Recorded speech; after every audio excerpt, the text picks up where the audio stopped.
Oh Lord, the heavens declare your glory. The heavens declare the glory of God.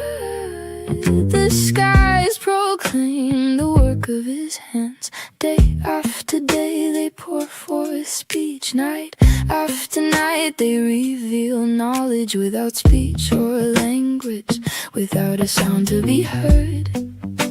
Their voice has gone out into all the earth, their words to the ends of the world. In the heavens He has pitched a tent for the sun, like a bridegroom emerging from his chamber, like a champion rejoicing to run his course. It rises at one end of the heavens and runs its circuit to the other.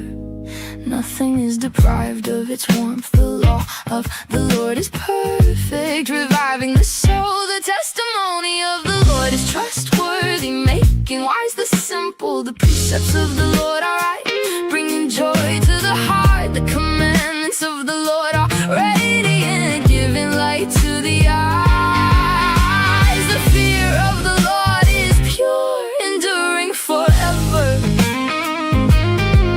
The judgments of the Lord are true, being altogether righteous.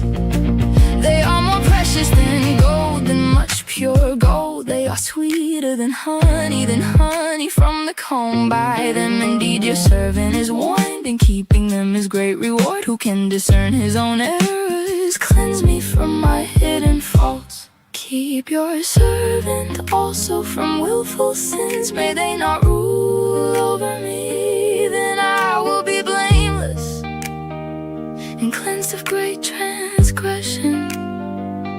May the words of my mouth and the meditation of my heart be pleasing in your sight, oh Lord, my rock and my redeemer.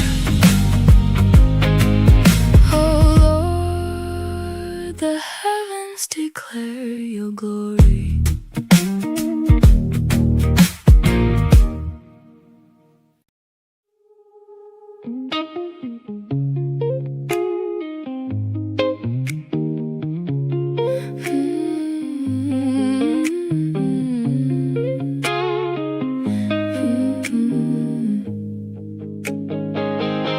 The sky don't keep it quiet, it tells on the day. Glory in the morning, then the night gives way. The stars preach with no tongue, still I hear them say, there is a hand above me, calling me to stay. Day to day keeps speaking, night to night keeps sowing. No word leaves that canvas, the message carries on. Let the words of my mouth be clean, be true. Let the thoughts in my chest belong to you. Let the words of my mouth be clean, be true. Let the thoughts in my chest belong to you. Your law is more than paper, it wakes up the soul. Your way can make the simple steady and whole. Your orders are right enough to show me the road. Your words are sweet like honey when my spirit feels cold. They shine where I'm blind, they pull me back in line. They open up my eyes like light through the pine. Let the words of my mouth be clean, be true. Let the thoughts in my chest belong to you.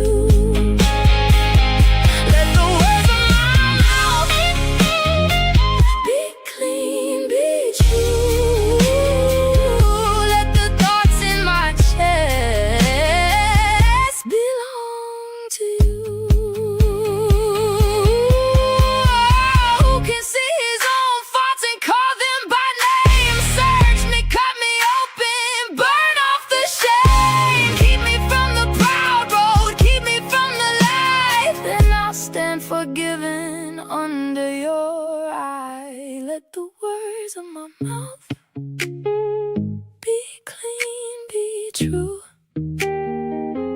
Let the thoughts in my chest belong to you. Let the words of my mouth be clean, be true. Let the thoughts in my chest belong to you. May my rock and my redeemer hear me tonight. Make my hidden light stand in the light.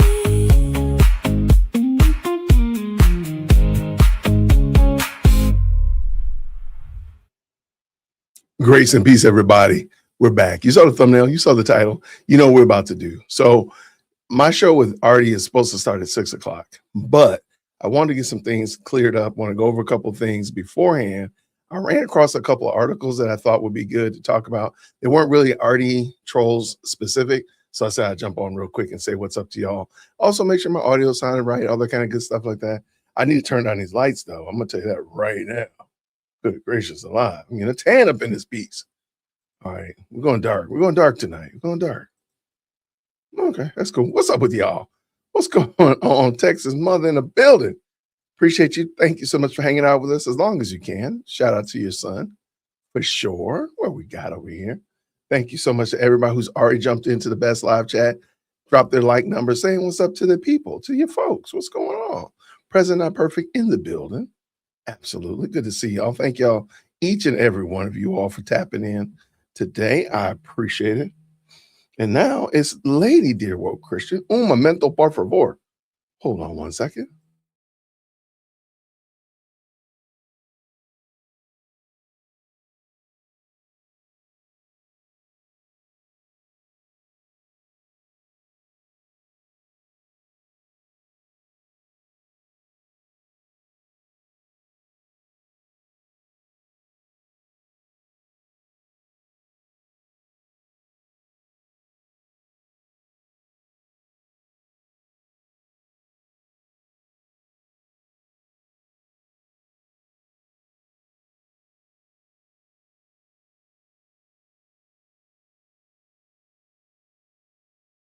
All right. Appreciate y'all. Thank y'all so much. All right. That's Lady Dear Woke Christian wants to talk to me, say sweet nothings to her man. Shout out to her. Anyway, hopefully you all are having a great day today. Did I say what's up to the rest of my people? What's going on with you? Good evening, all from Florence, Kentucky. It's supposed to be 6 o'clock, but I'm just clearing the traps. So I'm just sitting here. I might just yap for an hour because I just want to talk. I got some stuff I want to get cleared up and talk about, but am I in trouble? No, I wasn't in trouble at all. On the contrary, actually. Yeah, I just want to just have some stuff I want to talk about. I can't want to talk to my people. Somewhere I can't talk to my folks. What's up with that? Let me talk to my people. Okay, y'all, I'm gonna be honest with you. I woke up this morning and I didn't know what year it was. Because I looked at my feed. I said, why in the world are we talking about Dr. Fauci? I'm like, what year is this? What year is this that we talk about Fauci?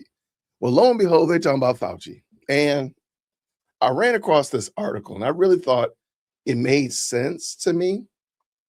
And I'm going to show you this article. I'm going to read this article.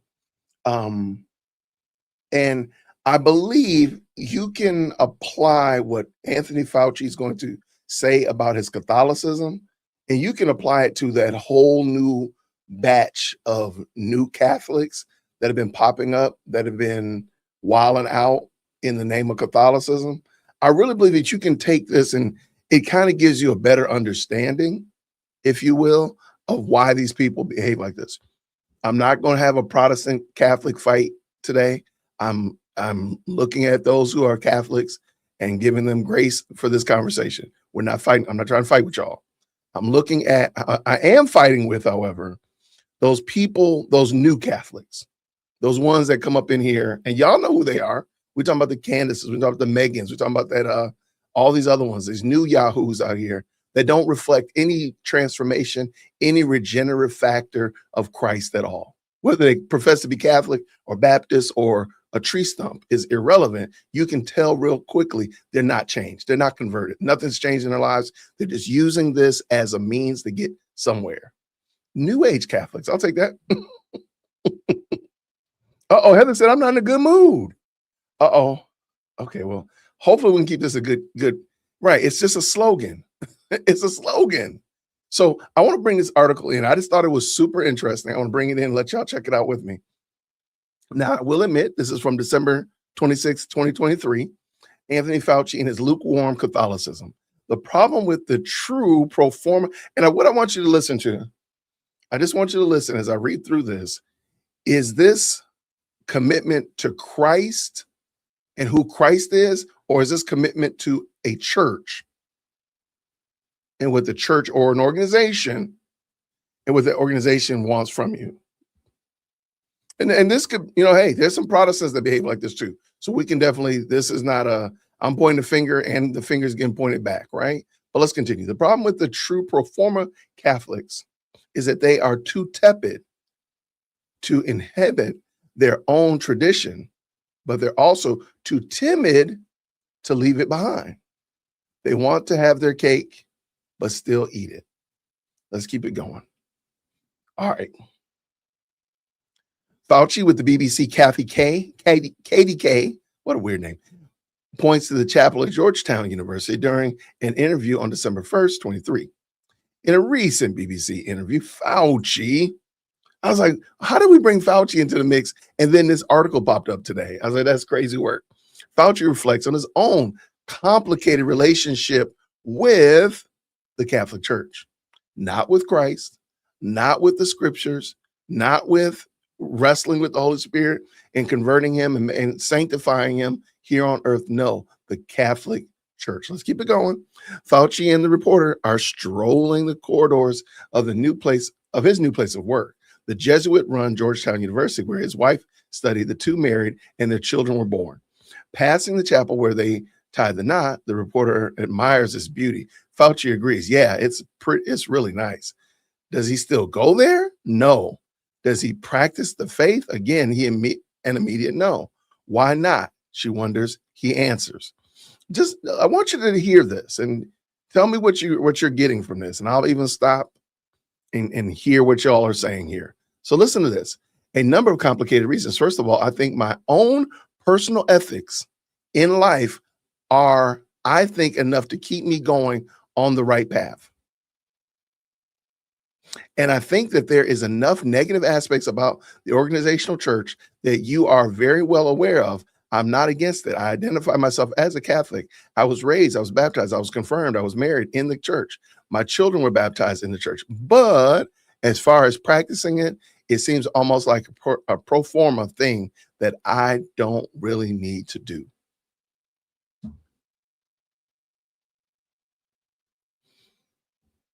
So Anthony Fauci, in his first sentence right here, really, this is really it right here.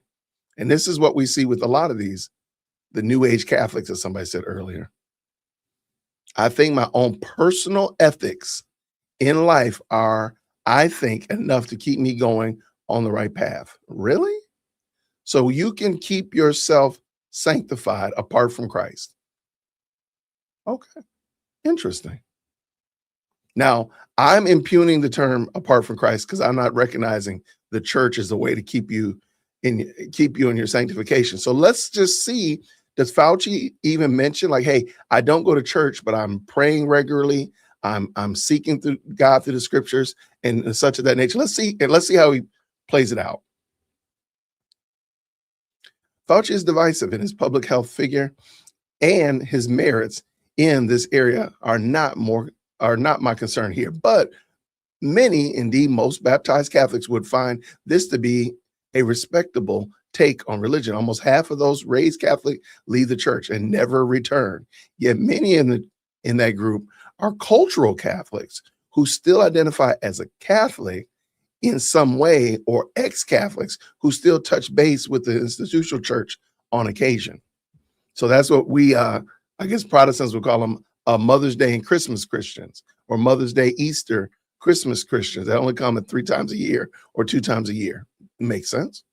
But let's keep going.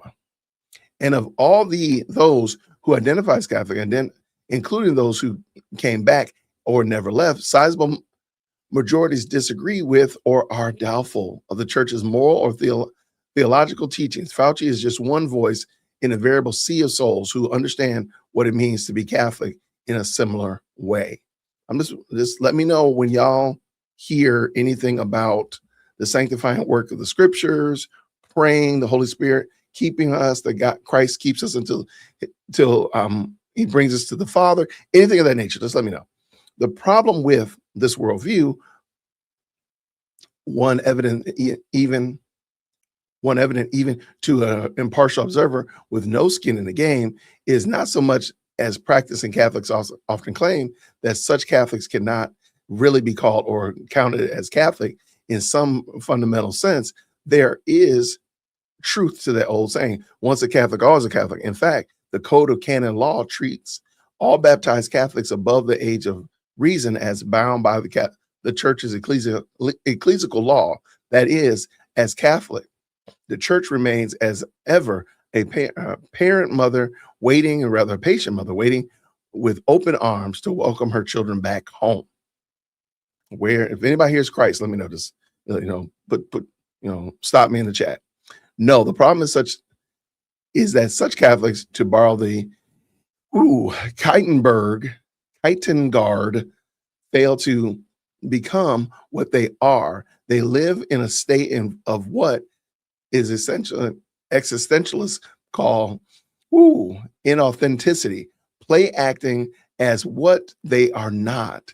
This charade runs in both directions. They are Catholic, yet reduce religion to personal ethics and deny any need for an institutional church. They become worldly, yet keep the church at their disposal for academic degrees, special occasions, and times of crisis. So I'm just wondering, like, where is Christ? If y'all see him, let me know. They are neither believers nor unbelievers, but passengers, neither wayward prodigal sons in a far country or loyal elder brothers at home, but aimless middle brothers who come and go as they please. Churches are nice, and they admit, but not that nice. They are not against attending them. They aver, but are too busy to do it themselves. They are, in fact, the true pro forma Catholics, too tepid to inhibit their own tradition, but also too timid to leave it behind. They want to have their cake and eat it too. Well, it does say, but still eat it. From a spiritual vantage point, this lukewarm Catholicism is not only incoherent, but also gravely dangerous. The message of Christ. Oh, there we go. Jesus has entered the chat. All right. Woo! The message of Christ. There we go. To the church of Laodicea in the book of Revelation stands as a perpetual word of warning to whoever falls into this trap. I know your works. You're neither cold nor hot. I wish that you were either cold or hot. So because you are lukewarm and neither cold nor hot, I'm about to spit you out of my mouth. For you say, I am rich. I am prospered. I need nothing. You do not realize that you're wretched, pitiful, poor, blind, and naked. Revelation 3:15-18. Reflecting on this passage, the 6th century commentator, I'm going to say Osimanus associates the hot with those who are baptized and fervent in the spirit, the cold with those who are unbaptized and lacking in spirit of grace, and lukewarm with those who are received the communion of the Holy Spirit in baptism, but quench that grace through sloth and attention to temporal matters. That's not how I understood that passage. Because if that be the case, then that means Jesus would want you to be lukewarm. He says, I want you to be cold or hot. Following this logic right here, you would always want them to be hot and never cold. So why would he want them to be cold ever if you're just following this logic? I think it was a little bit more grounded than that, but we don't have to turn this into a long treatise or anything like that, but I don't believe that that's correct interpretation of that passage, because it wouldn't make sense otherwise. If let's just call him O-Dog. If O-Dog is right, then being a lukewarm Catholic is even worse than being outside of the church entirely. The cold at least still have the hope of being drunk by God unto eternal life. The former are morbid bound and moving toward death. Yeah, that's not, I don't think that's what that passage means. Yeah, I don't think that just wouldn't make sense. Then why would Jesus say, I would rather that you be cold or hot? It would be, that wouldn't make any sense. And out here, I'm just going to hear, I'm not going to turn into a Bible study, but I am. I want you to go look it up. The city of Laodicea had a special situation because their water that they received coming in from their aquifers was extremely mineral rich. So you had cold water, it was rich with minerals. You had hot water that was good full of minerals, that was good for medicinal purposes and sanitation. But when the water got lukewarm, it just became this blah. It wasn't refreshing in it being cold. It wasn't medicinal or had sanitation properties because it was hot. It was just lukewarm. It's just like, ugh. Kind of like, I'm sure you've put too much sugar in a glass of water and just let it sit and it dissolves, it kind of coagulates at the bottom and looks yucky and nasty. That's what I'm understanding the lukewarm to be. So he wanted you to be cold and refreshing or hot and medicinal, but not lukewarm where there's no real purpose for you. Because if you drank a lukewarm jar of water or glass of water, you'd have probably spit it out of your mouth. I don't think it was that. It doesn't have to be as complicated as he's trying to make it out to be. Yeah, it didn't have to be that. I think they might have made it a little bit too complicated. Might have overcomplicated it. On Christmas and Easter, pews in churches across America are suddenly packed to the gills and with Faucis and their families. Hey, shout out to, I will say this, since my church, we just finished a building project by God's grace, and our church has been full. And it was full on Father's Day. It was full the Sunday after that and subsequent Sundays after that. So, shout out for sure. I'm glad that by God's grace, he's bringing people whom are interested in hearing what is being preached there in the community that we're building there. Shout out.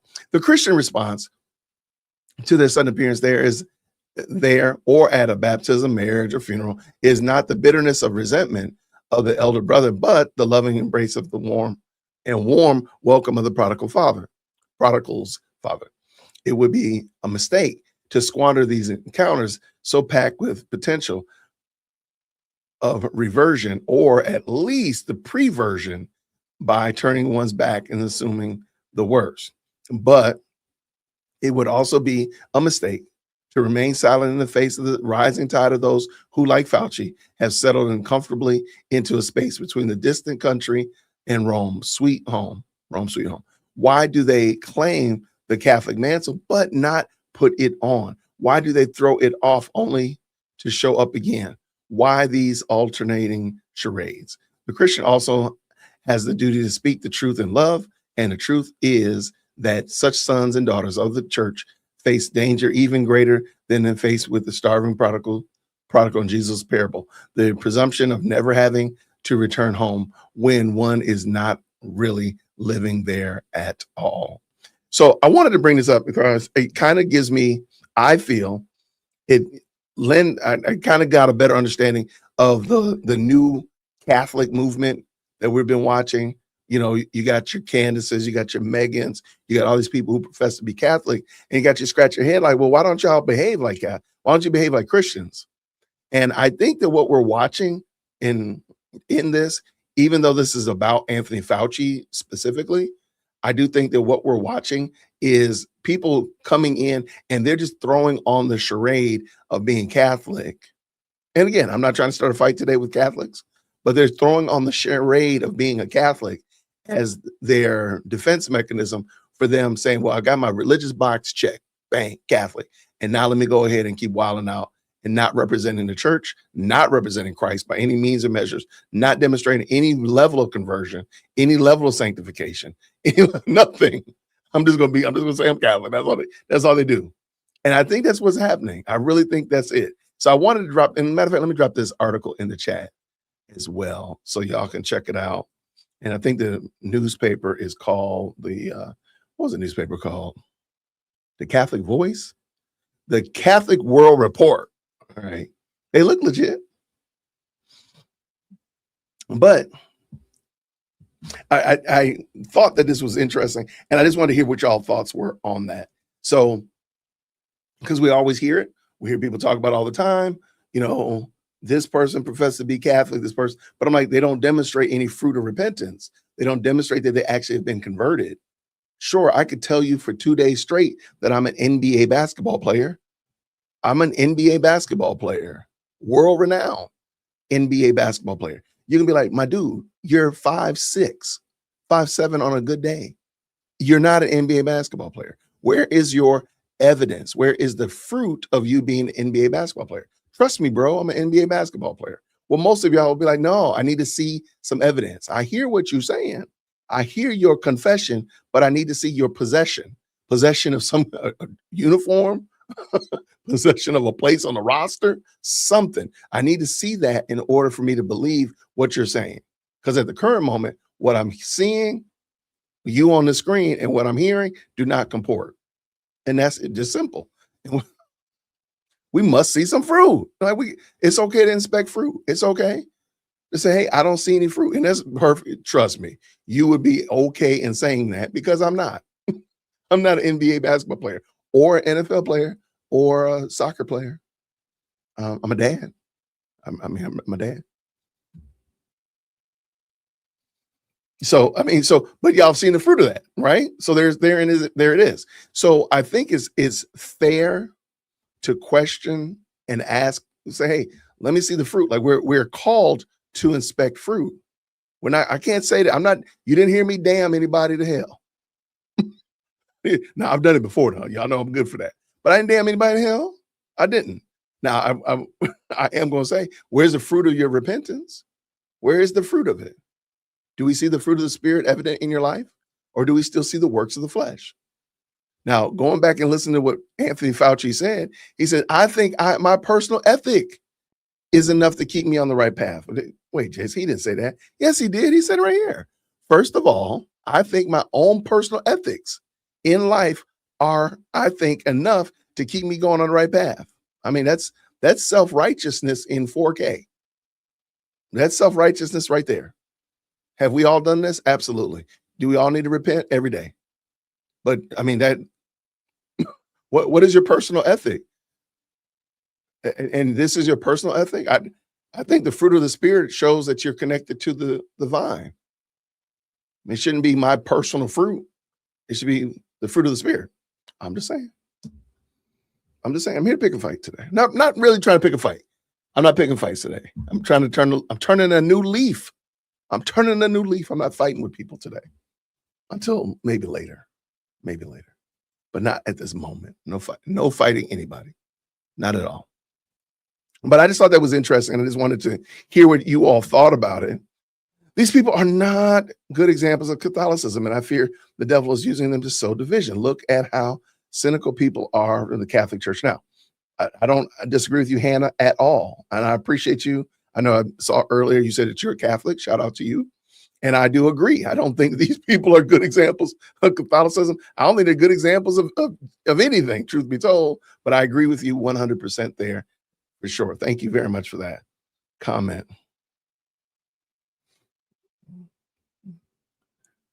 We got an unk alert in the building. There I am. I'm the unk. Or you the unk? Somebody's the unk. We got group therapy in the house. All right. Yeah, it's not about us. So anyway, I just thought I didn't want to go too long. I don't want to sound like I'm just beating a dead horse, but I just thought that was super interesting when I ran across this article about Fauci and his faith, especially considering Fauci probably, I think it's fair to say, probably is responsible for the most upheaval globally.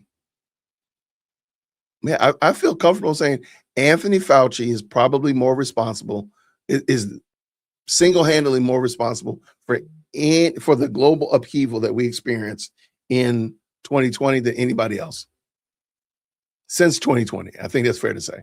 Not George Floyd, not Trump, not Biden, not, I think Anthony Fauci is probably the most pernicious disruptor of society we can think of. I mean, I can't think of another person. Globally, I can't think of another person. Not in modern time. Let's go modern time. Somebody pull out somebody from the 30s or something. And y'all go World War II on me and such. But like for real though, I can't think of another person. Shout out for sure. Thank you so much here for the 5. I wonder if Candace is SS Piece X. I've heard that. I don't know fully if she is or isn't, but I've heard that. To your point, thank you for the 5. The Pope excommunicated those people and the church leaders. The bandana baptism was suspicious. Catholics don't do that. Yeah, I didn't want to turn this into a Candace discussion yet. I was waiting for Arty to come on. I was going to talk about that. This is just what I'm going to say. Because we have to come to grips with the fact that Candace just be lying. Okay, just accept it. She's just like your cousin that comes to the cookout. She's just like that uncle that comes to Thanksgiving dinner, and they be lying. They just be lying. And you have to accept that. I think too many people take what Candace says seriously. And like, okay, she's telling the truth and such of that nature. And in all honesty, we have to come to grips with the fact Candace just be lying. She just be lying to get friends. As somebody used to tell me, oh, that person lying, trying to get friends. And that's all it is. She just be lying to get friends. Now, where am I going with that? I think we have to accept that Candace be lying. So that whole confirmation thing looking like, a remake of Karate Kid, that probably wasn't what she said it was. The whole thing with going to Russia, we're going on a family vacation. Oh, they asked me to come to a top secret Russian propaganda meeting to be a speaker. Ma'am. Like at some point, people, and I don't think I'm talking to people in this live chat, but I think the most people just need to come to grips with the fact she just be lying. She just be lying. She just be saying stuff. As my kids like to say, she be yapping. And just come to grips with the fact that she probably lying. Just come to grips with it, just like your uncle that be coming to the cookout, smelling like wacky tobacco. He just be lying. And you know it. Uncle, where you been? Oh, I was just down. Where you been? He lying. Just accept it and stop. Candace just be lying to us, man. And now let me back there. She ain't be lying to us because we just be looking at it like we don't care. So I don't think she lying to us, the best live chat and the most electrifying comment section. But she be lying to her audience, and her audience be buying it. And that's on them. That is on them. They can go ahead and have that. They can go ahead and have it all. I don't want to do this video. Take this video out. Sorry about that. Okay, I don't think that's what I'm gonna watch. Okay, I got you. Trump got a booster. Hey man, knock yourself out, my dude. I am vaccine free since 2020, so I'm going on 6 years. I'm perfectly fine with that. Let's see. Oh, there's a lot of conversation going on. Yeah, I mean, and being the fact that at some point people are going to have to start saying, like, just think about it. If Candace was really doing some of the things that she was saying, why would she not be showing and showcasing it? Like, for real. If she was really getting confirmed, getting baptized or whatever like that, and all she's going to show you is this little Karate Kid bandana baptism picture, nothing else, really? Okay. Nothing to talk about. She don't come back and talk about it for a whole episode. It doesn't make any impact in her life, any impact in her soul that she wants to talk about and share with y'all? Okay. All right. Okay. That makes perfect sense. Not a problem. Makes perfect sense. This is a good question. All right. How's Candace leaking court evidence? I'm going to go on a limb here. Y'all know I like to, every now and then I like to put myself in a position, and I'm going to fight my way out of it. I'm going to go on a limb and say that whole video is fake. And matter of fact, I suggest that everybody declares loud and clear that video is fake. It's AI, and force Candace to prove us wrong. There's no reason to believe that it's true.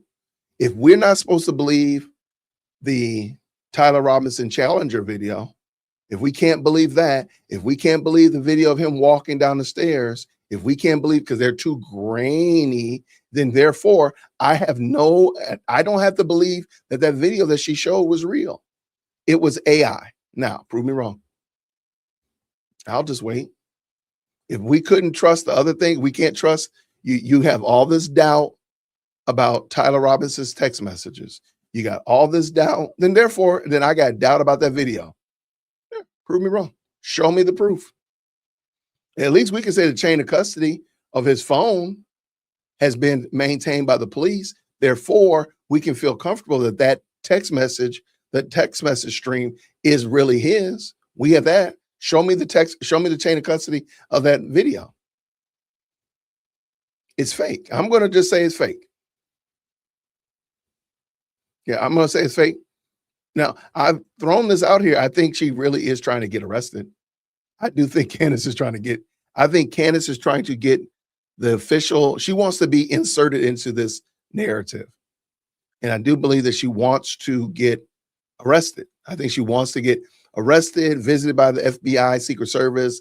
I think she wants to be inserted like that because one, it will give her validity and credibility. But then lastly, it will allow her, if she goes to jail, the Harpole, the Macron, and any other lawsuits, they're going to take a back seat because she's all embroiled in this.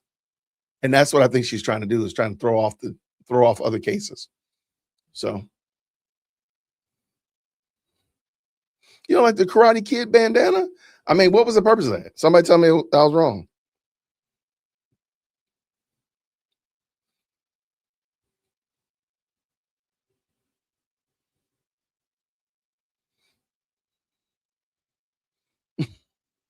Like, you never hear her talk about her church experience. And y'all know I'm a churchman. I am a deacon. So I talk about my church experience. I enjoy and relish my church community. So I'm not saying that she got to be just like me. I'm not saying that I am the standard. But man, like, nothing about her church experience is even transferable to her show, such that maybe she would even want to talk about, you know, the priest gave a great homily this week, or this was a wonderful mass, or anything of that nature. Never. Nothing that happens at her church or in her church experience, in her spiritual journey, has made any impact or change in her life on screen. That just seems odd to me. That just seems very peculiar. Not saying I'm right, but y'all tell me I'm wrong.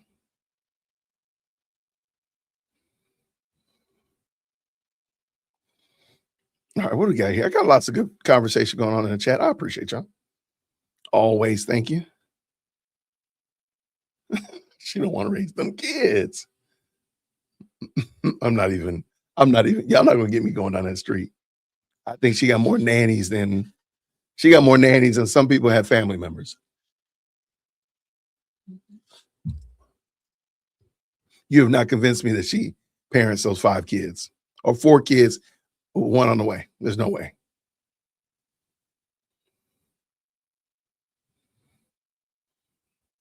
Candace was praying to the universe when she met Charlie Kirk. I told y'all that. I showed her the video. She was praying to the universe. Candace has never been a Christian, y'all. She's been lying trying to get friends. I think that, let me be honest, I personally believe her affection toward the failed art student of Germany, plus the fact that she was praying to the universe, is really why Charlie Kirk, in my opinion, separated himself from her. He married Erica Erica knew that something was wrong with Candace. And Erica said, we got to get rid of her. And if you've been married for 8 minutes and 12 seconds, you have a spouse and your wife knows something. She sees something wrong with the girl to be around you and say, nah, she got to go. And if you're smart, she got to go. And she go. And I believe Erica told Charlie something's not right about that girl. Maybe she was more clear than me. I don't know. And that's why I think she hates Erica. She hates Turning Point, and she hates Charlie Kirk. Because she thought that was going to be her come up. And she was never able to get to where she thought she would be. That's it. My name's Jason.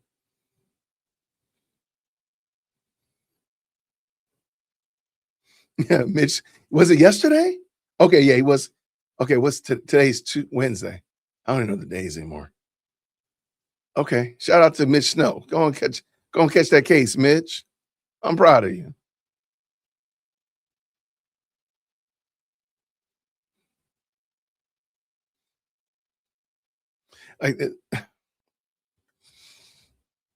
Her church is in Italy. They watch it on Zoom. That's crazy work. So she lives in Nashville. There's not a church in Nashville. I've always wondered about this. I have a friend that does this as well. They quote unquote attend a church in LA and they live here in the metro area. I'm like, am I crazy? Like, you mean to tell me there's not a church that you can go to, a physical building that you can fellowship with, that you have to watch a sermon on Sunday on Zoom from LA? So that's going to be whatever time, 3 hours behind. Really? That's the craziest thing I've heard in my life. Folks just be doing it. See, that's the reason why we can't have nice things. I've said this to my friend, so it isn't. What's up? What's going on? Good to see you now.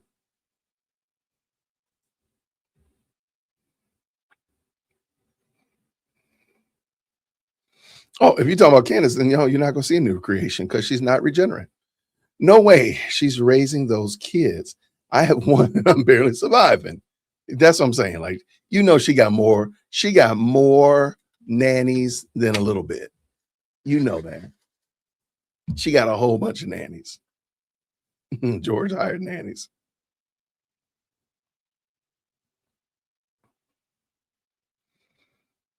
Wait, you're famous? Why are you famous?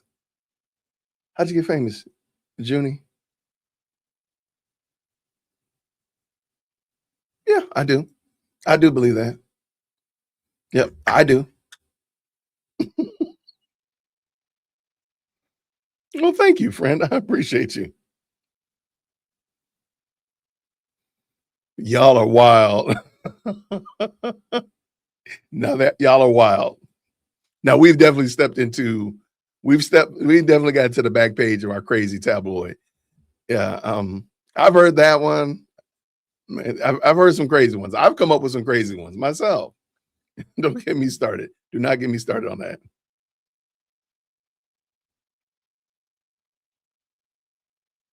Yeah, like I mean, just think about it. Okay, come on. If you're married in the chat or have been married in the chat, I'm not trying to start any marital strife or bring up any bad feelings. If you are a woman and your husband had some other woman floating around him, whether it be from work or a coworker or somebody from college or whatever like that, your female spidey senses, shout out to the Spider-Man movie, your female spidey senses do some things. And you probably see something that your husband is totally oblivious to. Your husband, like, I'm just talking to my friend. And you see something different. That's just a reality. And Erica probably, in my opinion, Erica saw something wrong with Candace and said, Charlie, you got to get rid of her. I'm telling you, Lady Dear Woke Christian can tell me that in a heartbeat. And I'm going to be like, okay, holla, you got to go. You got to go. So I don't think it's a lap too far. I don't think I've made it up too much. Like, I think it's reasonable. Oh, I thought that was already a foregone conclusion, Tanya. I thought this was a foregone conclusion.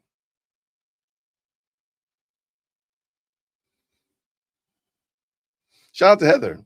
Charlie chose Erica because she was a Christian. He knew Candace wasn't before Erica showed up. I mean, there we go.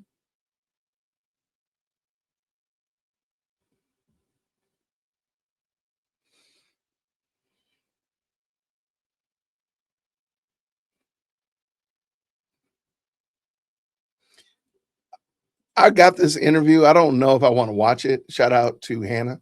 I have that interview. If you're talking, she had a Daily Wire assistant. Okay, I have the interview where the gentleman that used to work for her is on this podcast. I don't want to. I watched some of it and I didn't feel like it was. I felt like it was actually very favorable. It wasn't like a. Uh, again, it seemed like very pro Candace, and I didn't want to push any ideas and theories out there that I don't want to support. So that's why I didn't bring it up.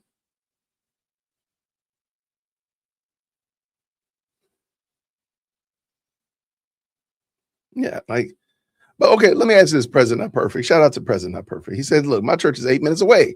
I love being close to my church. But let's just say, for whatever reason, somehow or another, your church was 30 minutes away. Would you still go to that church every Sunday? Instead, it's no longer 8 minutes, but now it's the same church. Something happened where now you're no longer 8 minutes away. What's that, like 2 miles, give or take? But now you're like 20 miles away. Would you still go there? President Not Perfect. I'm just wondering. No, I would. I mean, my church is 20 minutes away. It depends how fast we driving, but let's say 30 legally, right? But I'm gonna be right there. Yeah. And I will not be getting a speeding ticket. Stop it.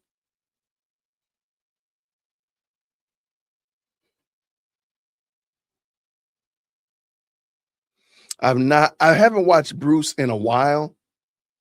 I'd like Bruce. Bruce just uses too much profanity sometimes, and it was just hard to start using his content.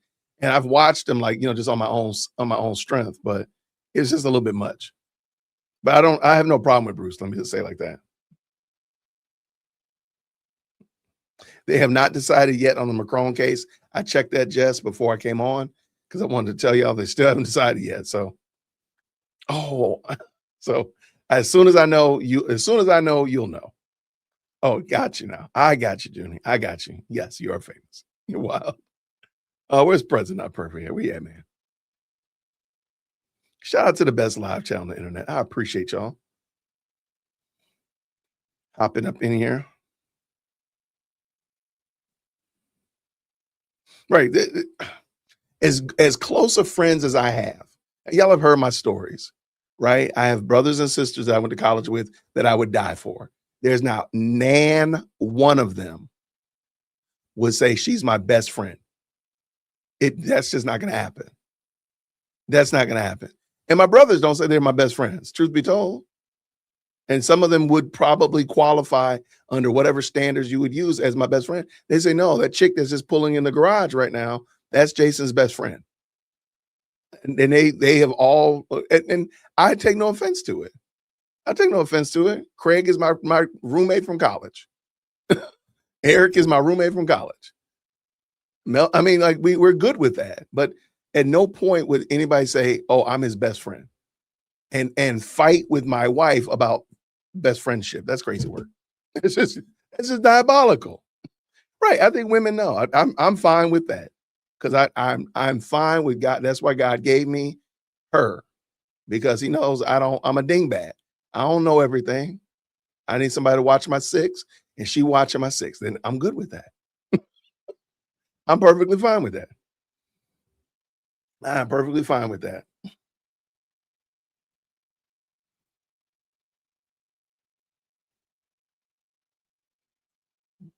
All right. A lot of good conversation. I'm trying to see if President Not Perfect jump back up in here. He might be put him in 0-second timeout. Oh, there he goes. There he goes. He said he would still go. Right. That's my point. Like, why is it that Candace's experience with Christ and Christ's people, and even more, the preaching of God's word doesn't impact her at all? I just wonder. I had somebody in the comments earlier giving me a whole bunch of, hey, yesterday, give me a lot of grief because I said Candace is not a Christian. This person was very upset about it, and that's okay. You can be mad, go argue with your mama, but I'm not gonna argue in the comment section about it. Tell you all the time, like if you have a problem with what I say, shoot me an email. And this is for all of y'all right now. If you don't like something that I say and you're in the comment section and you're trying to go crazy in the comments, I told y'all after the third reply, just go ahead and shoot me an email and tell me what time you want to come on the show. I'm not going to argue with you in the comment section. I just don't do it. I don't have time to do it. I just don't. And I was playing around with this person because I'm going to actually do a Dusty Comments episode reading those comments because they're really dusty. But I'm fine having a dialogue with people, and we don't have to be on camera. If you want to come on camera, please get over here. As long as you can have your camera on, don't use any profanity and stay on topic. But I have no problem with that. I'm not going to lose any sleep over it. None whatsoever. And you can email management, jwitt@jwitt.com.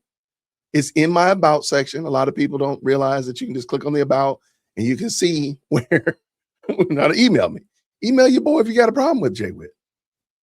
But I'm not gonna argue with you in the comment section. I'm just not gonna do that. I used to do that when I first came on YouTube, and that was the dumbest thing I ever did in my life. Like, what was I thinking? What did you say here? Guys, please watch a movie with Meryl Streep called Doubt. The priest ends up getting sacked from gossip and conspiracy. Explains the candy cult. Really? Okay. I might check it out. Well, I'm gonna go take Chief Executive Second Born. We're gonna go see Spider-Man tomorrow. Wait, tomorrow's Thursday. We're gonna go see Spider-Man Saturday for a matinee.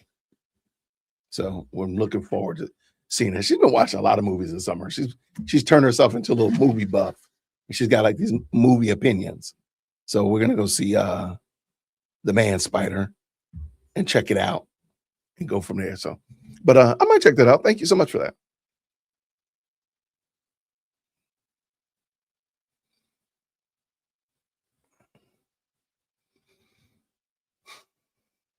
Oh my gosh, wait. I'm sorry, Jason. Nearly 11 p.m. here. Oh, so that means you're overseas. You're across the pond. You 6 hours, so you're over there on the other side. Well, I'm glad that you came through. Please go to sleep. Sleep well. We will be here. We won't be here when you wake up because I ain't gonna be here all night talking. Yeah, I think I'm gonna go see it.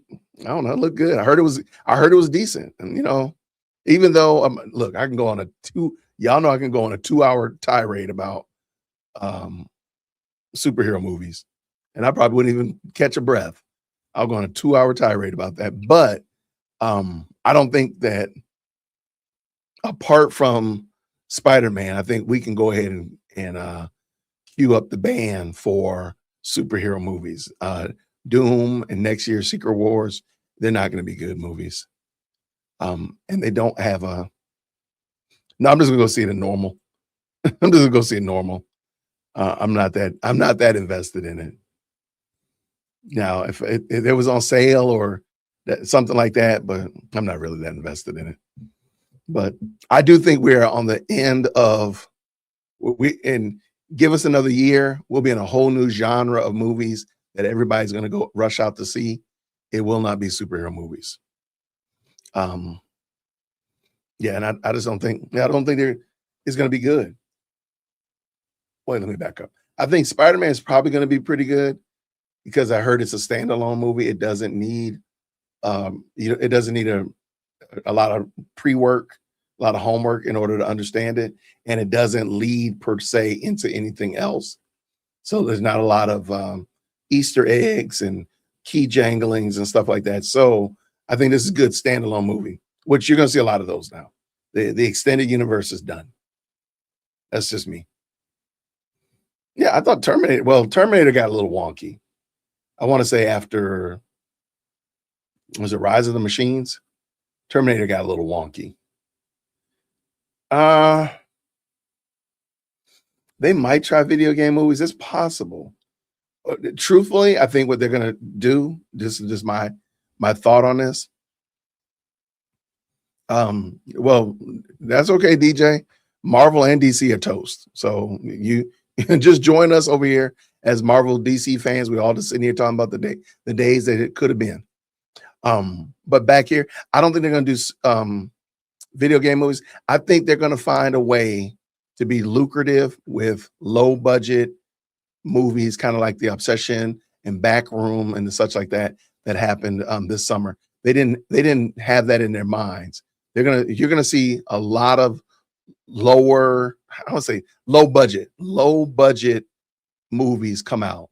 Because please understand, they could have made 20 movies off of the budget that they've used to make one Avengers Doomsday. They could have made 20 Obsessions off of that, probably even more. That's crazy work.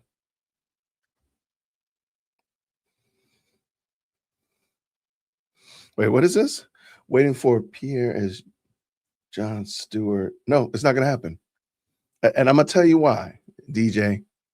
I'm going to tell you why. As I told you, man, that I'm telling you, the problem is, and this is the problem with DC and Marvel, they've not sat down and actually road mapped where they're going to start and where they're going to end. And so therefore, so any director that comes in, they know where they're going to fit in the roadmap. They don't have that.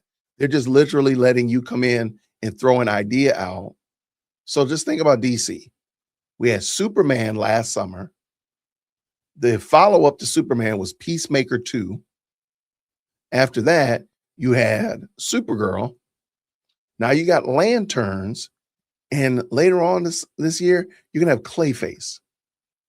Okay, that sounds like a great, consistent, thematic universe that we can sink our teeth into. No, it doesn't. It doesn't. They don't have a plan. And the same thing is true. And matter of fact, the thing is actually worse with Marvel because Marvel is the ones that created the roadmap. They're the ones that created it.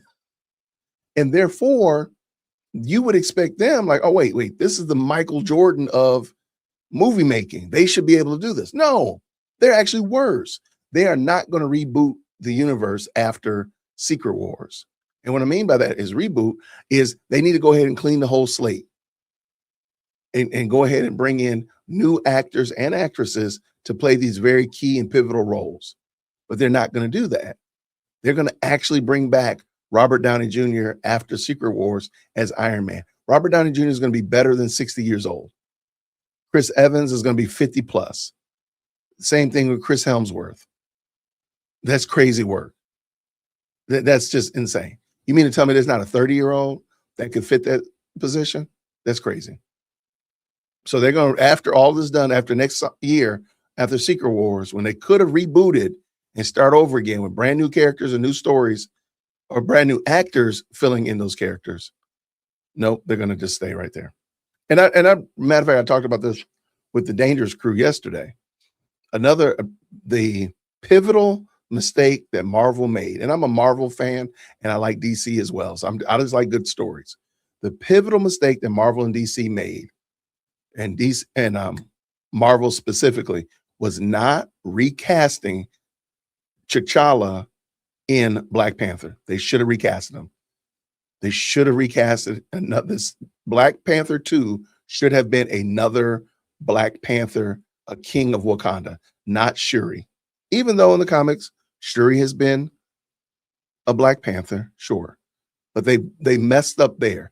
And they landlocked Black Panther to Chadwick Boseman. Bless him. He was a great actor. I really like Chadwick Boseman. But Chadwick Boseman is not Black Panther. He's not T'Challa. But they made him. They've linked them together inextricably. And now they've buried him. So now you can never have T'Challa again. And I know that I'm right because the new actor for Black Panther 3 is going to be the son of T'Challa, not T'Challa. So you're still aging them out instead of just redoing that character. Yep. I mean, it is, and it's unfortunate that it's canon. Right. No, I'm not mad about that part, but you could still have another, because y'all already got the multiverse. So you've already broke that wall. So you could literally bring somebody in and say, this is T'Challa from Earth 312. Because, the main Marvel universe is Earth 661 or 616. Sorry about that. So that's the main Earth. And in DC it's Earth 0 or Earth 1. So you could easily just say this is another T'Challa, and y'all could have kept it right on going. Not a thing would have needed to have changed.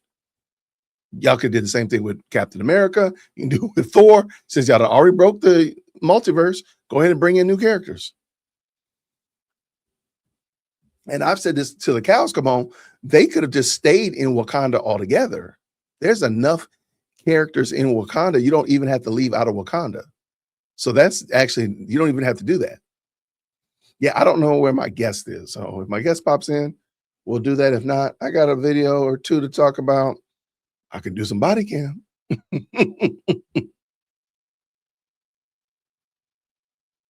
No, they're not gonna do justice in. Yeah, I mean, Marvel can't figure out how to do Blade. The fact that it's almost as if you all have watched, man, y'all got me going way down this rabbit trail, but it's all good. Let me know if y'all like it. Green Hearts in the chat if you like it. Oh, there's that video too, by the way. Green Hearts in the chat if y'all like the conversation. If you've played video games, you're aware that there is a new Halo game out. It's campaign evolved. If you're familiar with Halo from about 25 years ago, which is crazy work, I don't believe it's been that long, but Halo has been a staple in the video game first-person shooter genre. Matter of fact, there's many video games that have come because of Halo, Call of Duty, Gears of War, and and maybe one or two others that have like been the foundation for video games, modern day video games. And one of them is Halo. Okay. It's a great game. I love Halo. I love the campaign. I love the multiplayer. I was ready to go play it until I saw what they did to it. And I watched a documentary today about it. And the person made a great point. It's not just that they made some very key changes to the story and the lore of Halo, but they try to remake Halo and put in things that people may not have realized. So the modern audience will say, oh, this is great. But the old heads like me, we would say that that's not good. Now, I bring that up because, we recognize what it used to be, but they're trying to change it and it's not going to go well. I hate to say it, that video game is going to do terrible. Just the bit that I've seen already, the people excited about it. I mean, we used to skip work. We used to call into work to play Halo. We would get that joint at Tuesday night when it would be released, and we would skip work, call in, and play. Like, that's how irresponsible we were. Nobody doing that now. Nobody gonna do that for the game. So, oh my gosh, I spilled my drink on my desk. What you know about that? All right. Now, where am I going with that? I just want to point out that somebody pointed out in the documentary I was watching today about it, is not just that 343 Studios made Halo. 343 Studios made Halo. So you can't just get another group of developers and say, hey, make another Halo game. No, this was literally 343's project. They made it. It was almost like you can't make another Star Wars because George Lucas made Star Wars. You can't just get me to write another Star Wars movie. You can't get me to write another Terminator series because that's James Cameron. Again, it's almost like you never can go back. You can never go back. Now, sure, they could have probably tried to go forward and do something else with it. They could probably try to go forward and came up with Halo 6 or Halo 6. I could have gone back to Reach. I mean, I would have been fine with Reach, but you got my point. They could have done that, but they didn't. They tried to remake Campaign Evolved into, Combat Evolved into Campaign Evolved, and it's not working because you just can't. It's not just a matter of putting pixels on the screen and shading and lighting and voice actors. There's a whole lot more to it, and those people are just missing it. So the fable. What's the fable? Oh, y'all going too deep on me. I saw somebody else say I thought he was coming over here. He's supposed to be over here. What is Arty doing? Now, if he's not coming, then I'll play my video and I'm gonna get up out of here. Oh my gosh. Okay. My daughter's really Day 33, 31. My daughter's really like that, and they will nerd out. I will absolutely call them in here and they will talk for 10 minutes about that. Um, that being the case, however, I don't know much about it. I have a very surfacey understanding of it and such like that, but they're excited about it. And I think there's a movie coming I'm supposed to go watch with Chief Executive Second Born. And I said I'm ready to pretend like I know what you're talking about. Because she gonna talk my head off. She's gonna talk my whole head off of my shoulders about it. And I'm gonna be like, yeah, absolutely. I know what you're talking about. Sure, babe. Yeah, babe. That oh man, that's my favorite part. I love that part. I love that. That's my jam. So I don't have a dog in the race. I just know my kids like it. And I'll ride along with them. I'll ride along with them. So the original series was good. Okay. Yeah, I remember them watching it. It looked like a cartoon, but apparently they also had a live action, I think. And I might be wrong. So don't judge me because I misunderstand it. What do you think about the Queen of the Damn Trailer? Boy, I wish we could watch trailers. I really wish YouTube would allow us to do that. I really wish. I really wish we could because I don't know what this is. So I'll have to look this up and I'll find out what it is. But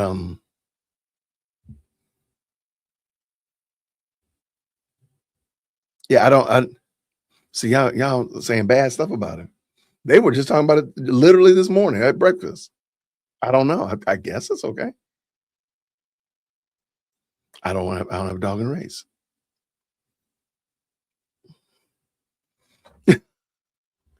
Yeah, did y'all harass this man? Y'all didn't harass that man, did y'all? Arty's my dude. He look. Let me see. What are y'all saying? Check my email. Y'all are wild. Okay, no, nothing in my email. Praise God.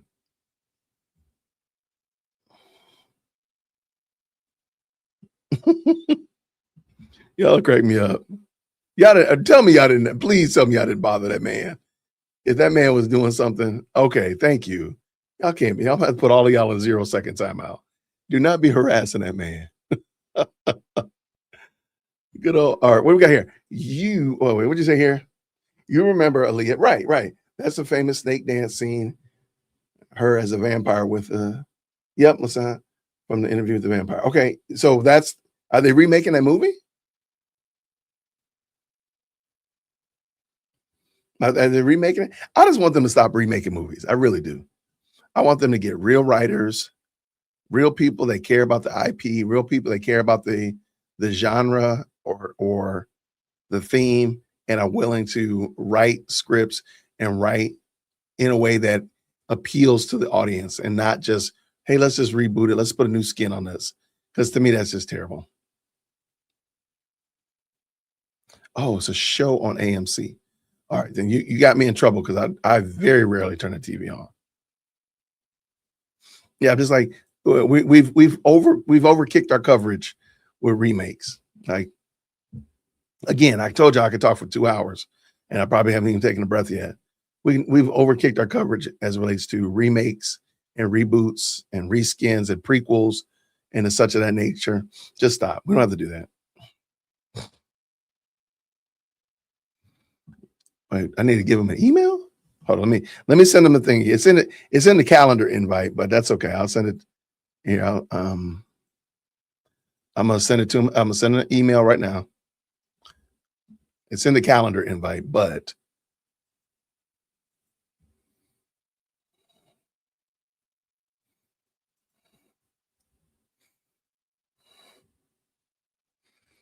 I think this is it. I hope this is as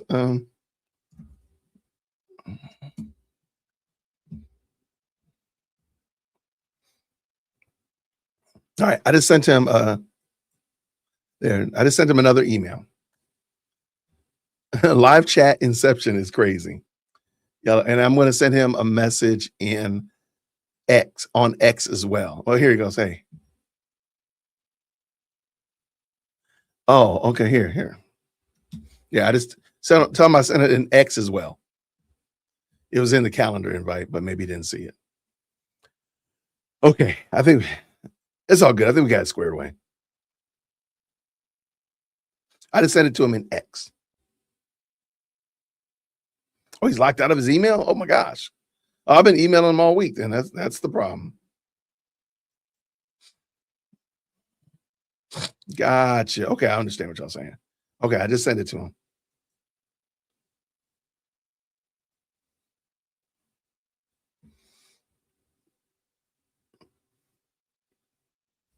And look at that. Oh, we gotta get your. Have that He's going. He's gotta get his fancy green screen. Yeah. There he is. What's going on, man? Uh-oh. I need to mute that. There we go. How's it going, man? Quite well, thank you. Quite well. Okay, so you use a green screen behind you when you're doing that. Okay, I was wondering how you did that. Okay. Oh, yeah. It's, I'm giving away all your secrets, man. I'm giving away all your secrets. There we go. Heck yeah. Shout out to you, man. How's it going today? It's going pretty good, man. How are you doing? No complaints. So let me ask you a question. How excited are you about Avengers Doomsday? Are you already buying your tickets? Are you already going to be camped out outside the movie theater to watch that movie? Tell me how excited you are. I think I'm at about a 1. Dang, a 1? A 1? No, I've after Endgame, I just lost all interest for the most part. They lost it. They should have shut it down.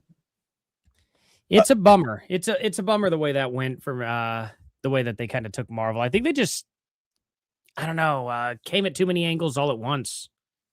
Let me ask you a question. Do you agree? Because my kids are this new modern era, and they will argue from a new modern position, and it conflicts with what I know about, from 30, 40 years of reading comic books.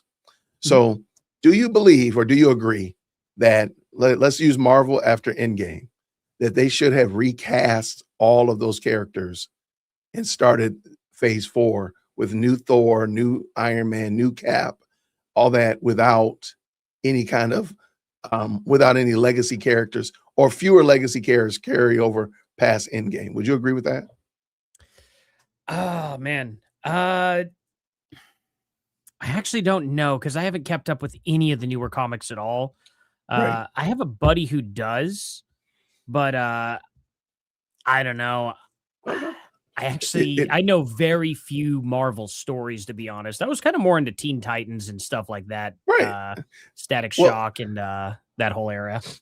And that would apply literally to all of them. If they're going to have to realize that, people don't realize that Batman is 35 years old in the comic.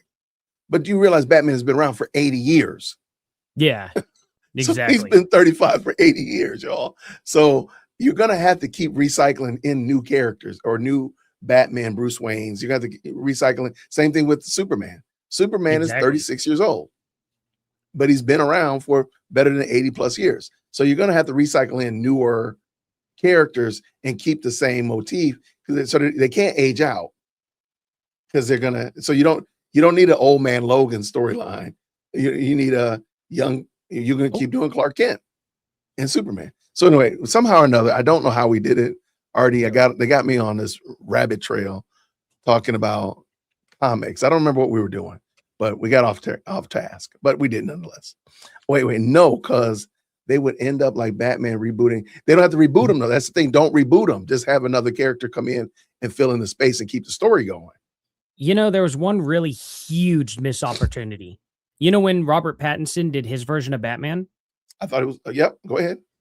They should not have done that. What they should have done was they should have brought in Michael Keaton, and he should have played old Bruce Wayne, and then have Robert Pattinson play Terry McGinnis from Batman Beyond. They look incredibly similar.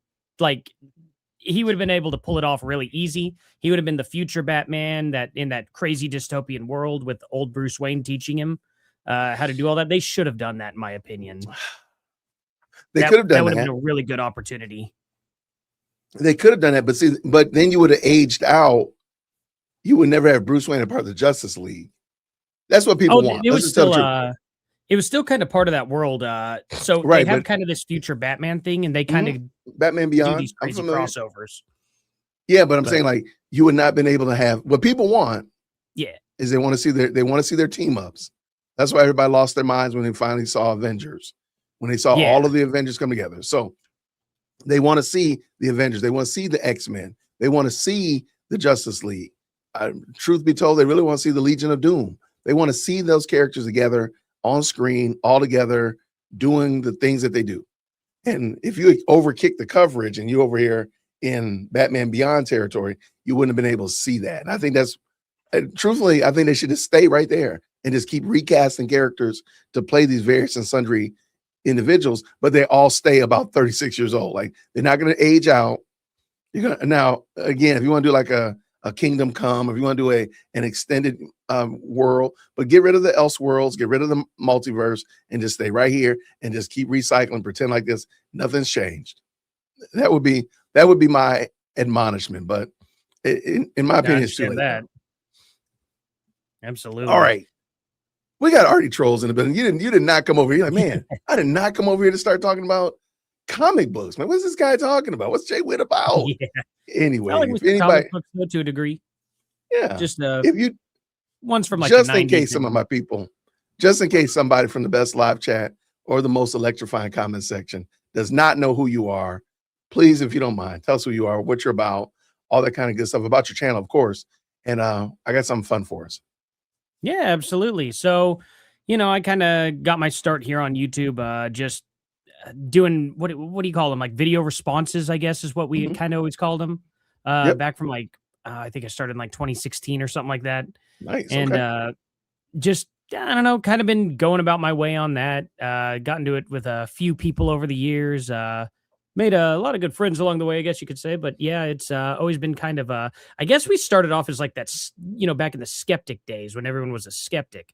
That was Okay. kind of a cringe time, sort of, but it's, that's where that came from. And just kind of slow walked my way here, right alongside Candace Owens to a degree, like not subscriber wise, but along that same vein of content creation.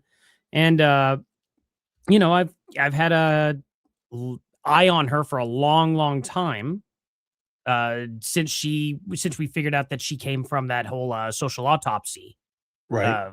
creation that was terrible, where she was doxing kids. And Wow. I was there watching the live streams and interacting with people and making content on it when she debated Blair White on Dave Rubin's show over that. Good And point. pretty much from then on, I've just always been skeptical of her. And then watching her burn every single bridge along the way, from PragerU to Steven Crowder, Tim Pool, Daily Wire, TPUSA. And, it was news in 2024 when they unfollowed each other on X, her and Charlie Kirk.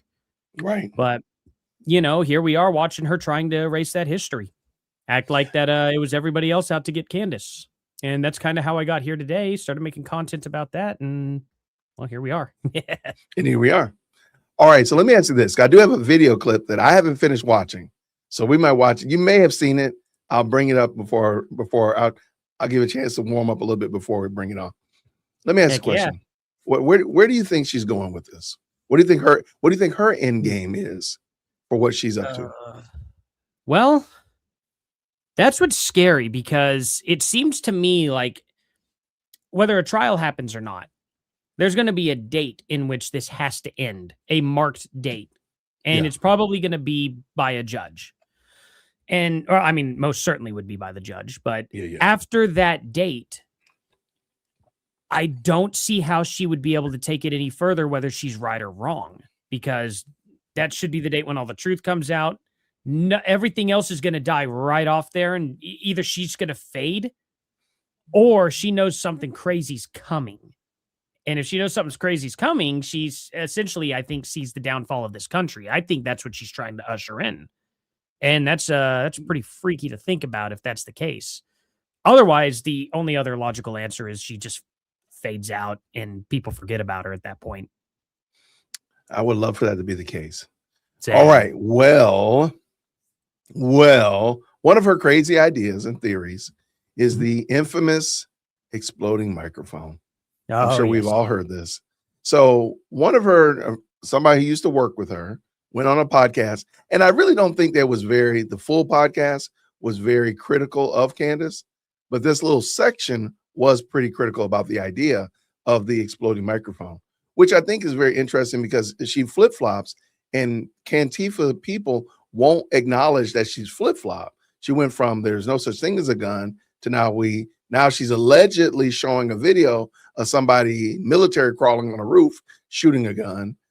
But she was just last week, she was talking about exploding microphones, which I think is interesting. And by the way, Arty, I'm attesting that I think the video that she showed yesterday, I'm attesting that it's AI. It's all really? fake. Yep, I'm attesting that it's all fake. Okay. And the reason why is because we had the video evidence of Tyler Robinson pulling in the parking deck. That was less grainy than this video, and they had a problem with that. We had video evidence of Tyler Robinson walking around the campus with the stiff leg, like a peg leg jack. They had a problem with that. And guess what? That was more clear than this. So therefore, if you won't accept the Charger pulling into the parking deck and him walking around like he was an extra from a Thriller video, then guess what? I'm going to say that video is fake. It's AI. At least we know that there's a chain of custody on these videos of Tyler Robinson being at the jail, at the text messages and so forth. There's at least a chain of custody. So until further notice, I'm going to say that that video that she showed is fake. It's AI. Show us the chain of custody so we know that it was not tampered with or anything of that nature. So until further notice, it's fake. There. Yeah. Now I think that's fair. Now, and I'm told why I say it's fake. Now you prove that it's not fake. There Absolutely. you go. Absolutely. I think we should all start yelling fake. But I do think, AI slop. Go ahead. In my opinion, I do think it's real, and I think that it actually really could be really bad if it is. If you do notice in the video, you notice all these pixels. It looks exactly like if you were to take a phone and record a screen. And if that's the case, the only other way she could have got a video like that is if somebody in the courtroom ended up pulling open their iPhone or getting a little camera or something and recorded that whole thing. That means now you have somebody like illegally capturing evidence that was supposed to not be shown to the public at all. They specifically said this cannot be shown to the public. Now that it's been leaked, technically speaking, the judge could come out and say that has now influenced the case. No more cameras in the courtroom. And if Candace Owens were responsible for that, I wonder what those repercussions would be. Well, we saw this in the Carmelo Anthony case, because I do think that's probably look. I know I just said a moment ago that I said the video was fake. Okay, I know that, but I'm aware that I'm probably wrong. Okay, I'm just picking a fight by saying it's AI. But if that be the case, I'm just here to pick a fight. But did you watch the Carmelo Anthony trial at all? Oh yes, that boondoggle, and you saw all the foolishness, all the craziness that came out of there because why? There was no cameras in the courtroom. Yeah, and there was people just coming out making up stories, crafting narratives. They were just pulling up in their car, getting in front of a camera, saying, "Hey, I was in the courtroom and this is what I saw." They were just lying. And I hate to say it, but that's what they would want to happen. Absolutely. I think so too. By the judge knee jerking. And I'm sorry. I've been to courts here in Atlanta. I've been to trials. I've been to the YSL trial. They do a really good job of making sure there's no phones in there. So I have no idea if that's what happened. If somebody brought a phone into the courtroom, I have no idea how they pulled that off. Like that right there is some Houdini level. I mean, that's some, I don't know how you did that. Well, I have an only spies theory, but a what? The only what's her name? Elizabeth Lane theory. Oh my gosh. Okay, go ahead. I'm listening. I think she could smuggle a camera in. Probably. She might be one to do it. Yeah, I'm not going to go into detail. We had to go through metal detectors. We had the little Faraday bags that you had to put your phone in and lock it up. Okay. It's not a trust me bro scenario. And this was just here at the YSL trial here in Atlanta, and even here in Cobb County where I live. I mean, they're very strict about that. They say no cameras. They mean no cameras. I have no idea how that person snuck a camera in there. Yeah, You can't even bring. So now, granted, sure, somebody could have, but well, clearly somebody must have if that was recorded, if that was recorded in the courtroom. But are any attorneys allowed to have phones on them? I think they Is who? can, can't they? The attorneys definitely did have phones on them because one of them went off in the middle of the trial.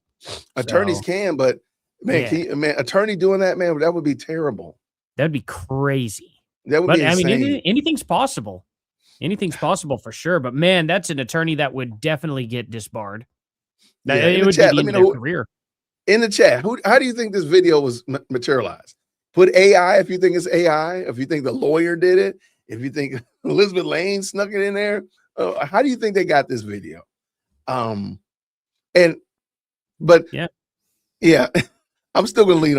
I'm still leaning about 80% that is probably real. But I'm putting my 20.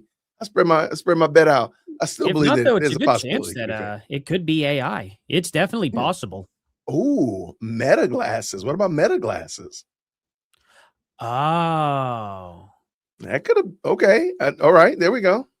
yeah. I mean, there. Yeah, they okay. could have put those down. They could have put their sunglasses down in the tray, walked right around, picked them back up. They wouldn't have known. They wouldn't have even went through the metal fake. detector with them. State released it. Oh, that'd be interesting. Why would the state release it?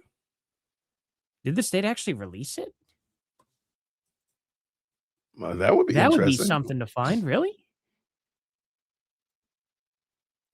Also, somebody did send me that just kind of figured I'd throw that out there. You remember that clot that was in the Charlie Kirk car that Candace Owens was obsessing over that they thought was a burnt shirt or something?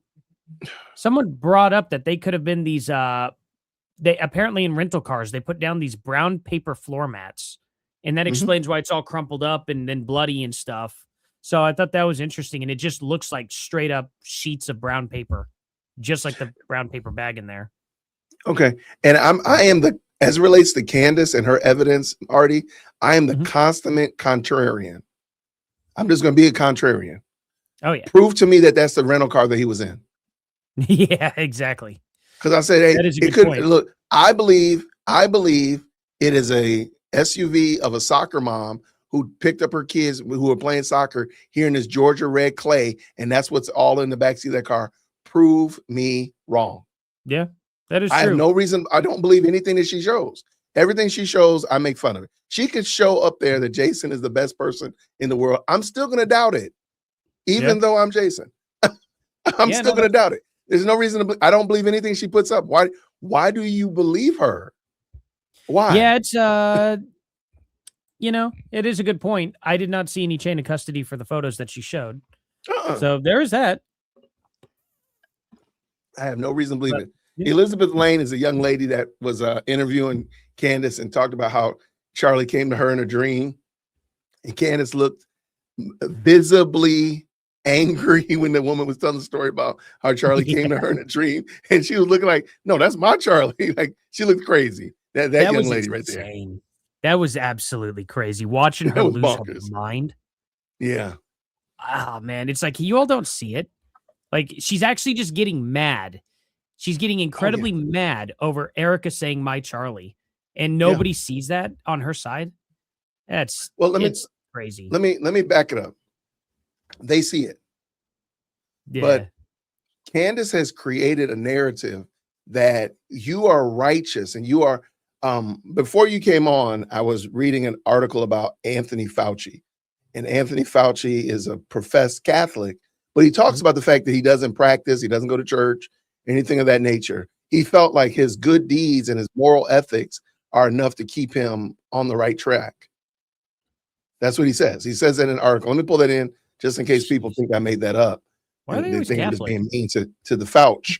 But I'm going to show you this because I think it's important because it's going to lead me to where we're going here. So real quick, and I did drop the link to this article. Let me pull on the screen. That would be great, Jason, right there. Bang. All right. So Anthony Fauci, lukewarm Catholicism.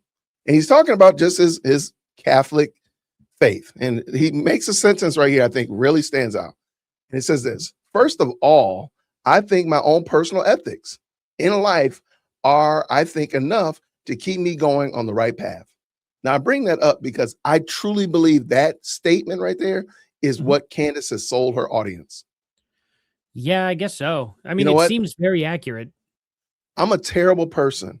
I'm a horrible, good for nothing, low down, good for nothing, but I'm fighting for justice for Charlie. And there, I'm good. I'm doing the right thing. I know that it's wrong that Arty and Jay Witt do not believe that believe the quote unquote official narrative, and I'm fighting against them. So therefore, I'm on the right path. Yeah, I mean, that just seems accurate to me. That seems like something that she would think, something she would, act I, out for sure. I well, mean, okay, then you can't be on everybody's naughty list. I mean, what are the chances that it's not Candace that's the issue when you have so many people against you? It's crazy. Like, she the makes common factor. everybody, and she's not. And the thing about it is she's always the first one to come out and say, "Oh, I don't like this person." And it's like, well, okay, well, these people were nice enough to not say that about you. The fact that you're coming out with all the issues, common denominator. That's It's it. just simple for me anyway. No. But to your point, I think that she's crafted the narrative that we are fighting against all these people. So it really doesn't matter Yep. what Arty says. It really doesn't matter what Erica says or Andrew Colvett. They are person non grata. So as long as you're fighting against them, you are on the right path. You are doing this is your personal ethic because you know that they're bad. Did you watch Stu Peters last night lose his mind with Andrew Wilson? Yeah, that's what we were going over in the stream. Yeah, We were watching yeah. that, and I was like, we'll just do part 2 tomorrow. But yeah, we've been enjoying watching that so far. It's hilarious to say the least. And I'll say this, and because I did a video about it today as well. And I agree. I think Andrew works way better in a controlled debate environment where you have 2 minutes, I wait my 2 minutes, then I have 2 minutes, you got to wait, and so on and so forth. The back and forth, the official debate, because that was just a barbershop argument. Yeah, in my opinion. Now, granted, I still rock with Andrew, and I'm good with Andrew, but Stu was not prepared for that discussion by 12 years, right? He was never prepared to have that conversation. So it's not Andrew's fault.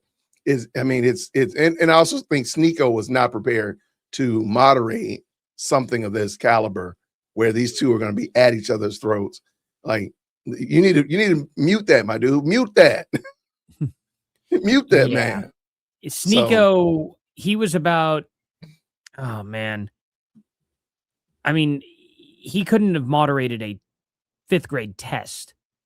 Like, he couldn't have, he's not even on that level. He was half the time he was looking off into space, and the other half of the time he was sitting there going, every time Andrew would say anything, he would immediately just be like, I'm not listening to that. And immediately be making faces. He would side with Stu Peters at times. Stu Peters would keep ad homing. He didn't call him out for that.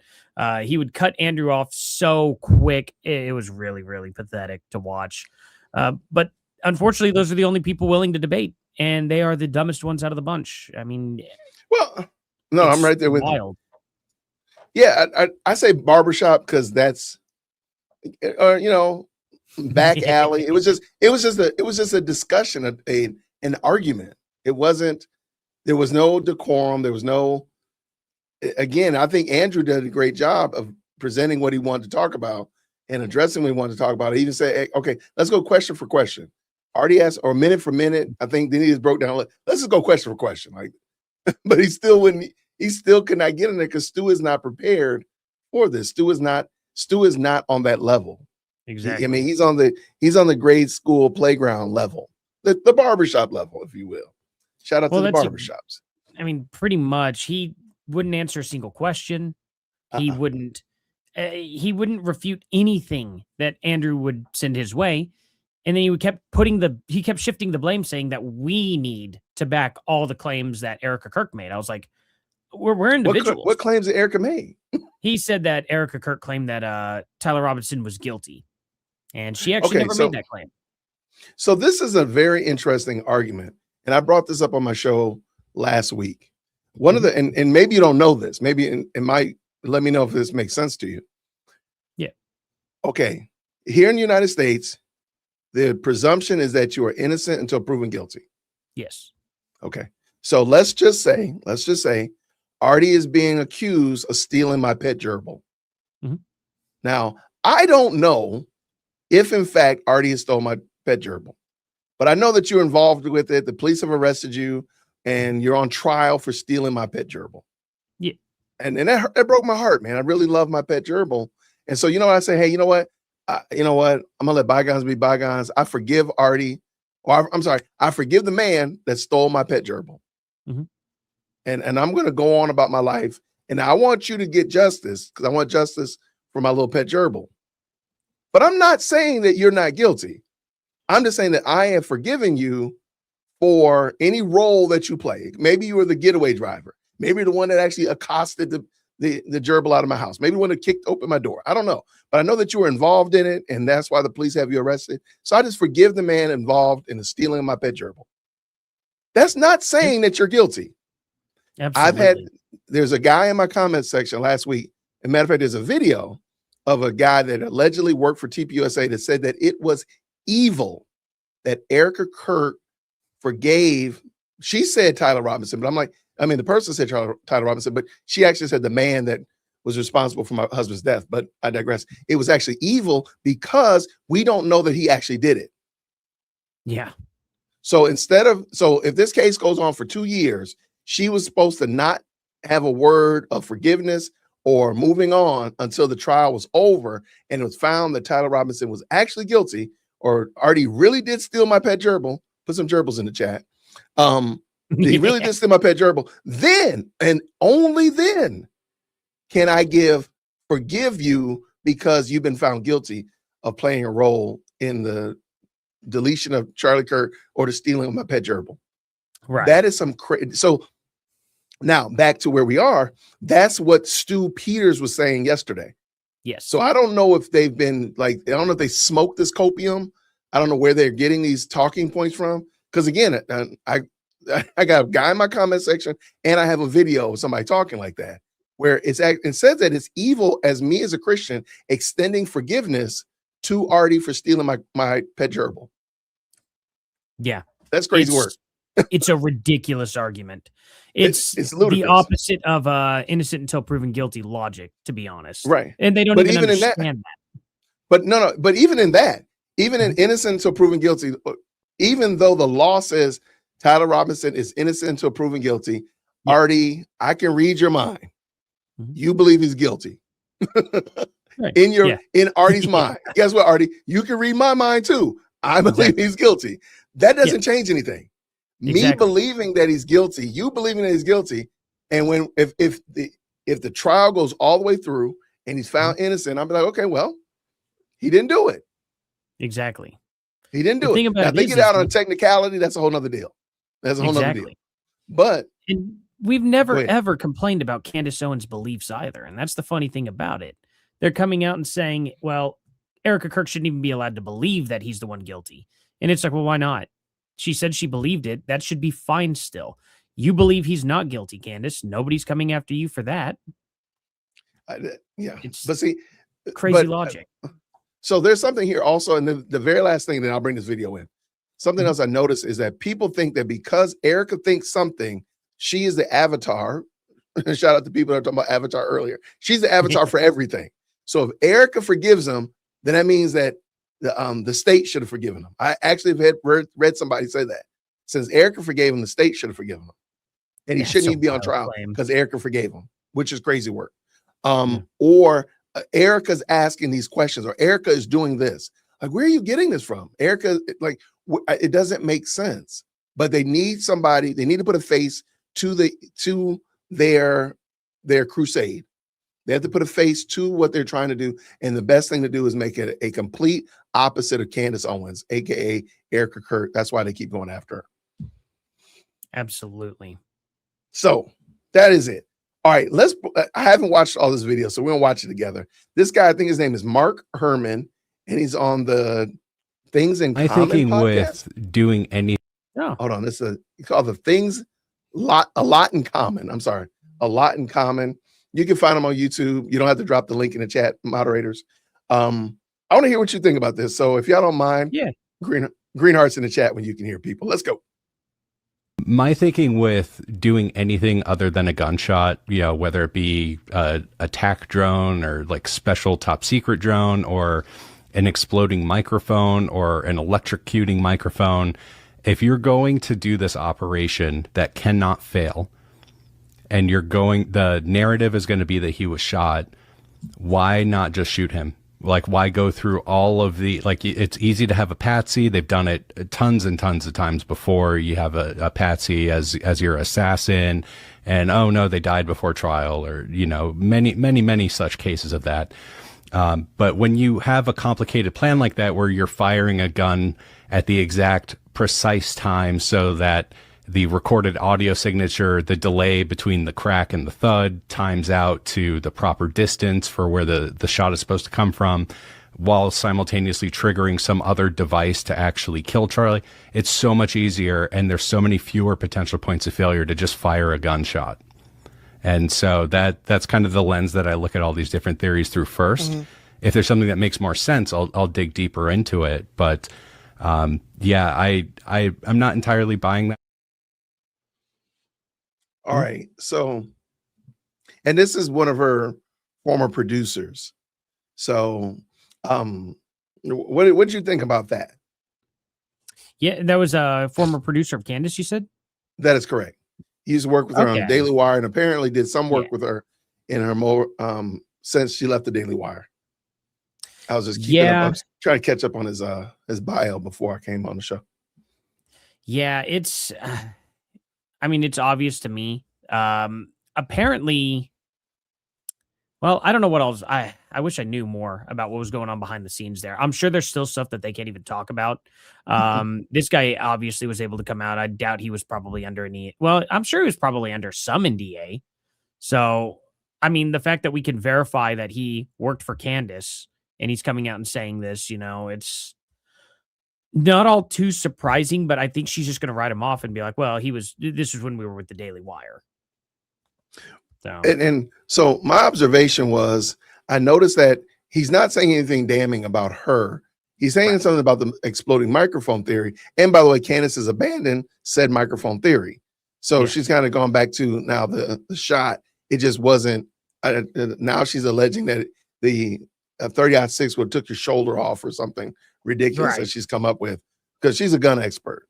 But this guy, his name is Mark Herman, and so he's really just castigating the exploding microphone, which there are still people that are still holding on to that. So he's himself is not.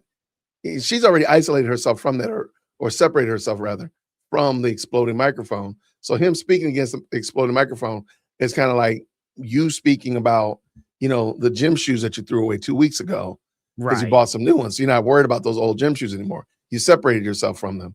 So that's why I think he's so clear on that, because the rest of it, as far as I know, he's very favorable to Candace, and he speaks very positively about her and his experience with her, which is okay. It is what it is.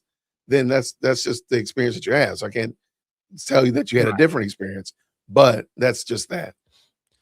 Yeah, I think if especially if he keeps pushing for that, which I bet he probably ends up changing too. But if he's going to keep pushing for like things that are, yesterday's news, I could definitely see her starting to separate herself from him and probably agitate him, which I kind of hope happens. I hope that in that way, because he was her producer on Daily Wire, was it?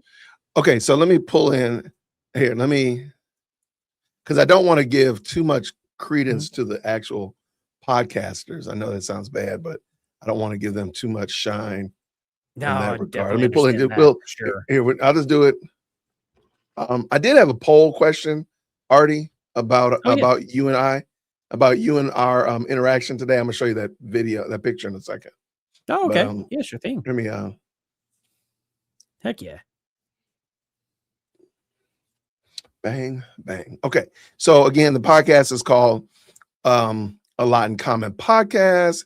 In this episode, we explore the complex theories surrounding the mysterious death of Charlie Kirk, including the possibility of the setup involving high-tech weaponry and covert operations. Our guest, Mark Herman, who worked with Candace Owens for years, shares insights into political narratives, media manipulation, and the importance of critical thinking. We explore deep conspiracy theories, Antarctica expeditions, and insights into political figures.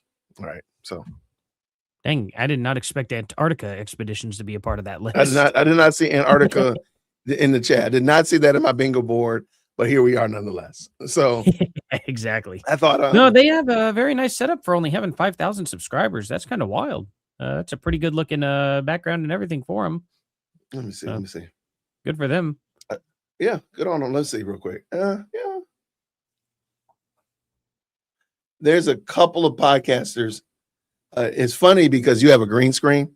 I know a podcaster who will show you how to take this and make this in your background, and you don't like none of this stuff has to be real. That's a long story short. Absolutely. Yeah. There's a content creator that does it, and none of it is real. Like she's literally sitting in her kitchen. Yeah. But she's created all of that. So anyway, that's that. Shout out to them for sure.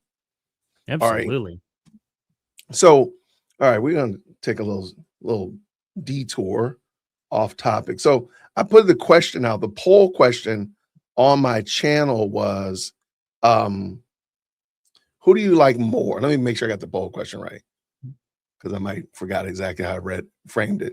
So I asked them, because I told them that, of course, you were coming on, and wanted to hear what were their thoughts about it.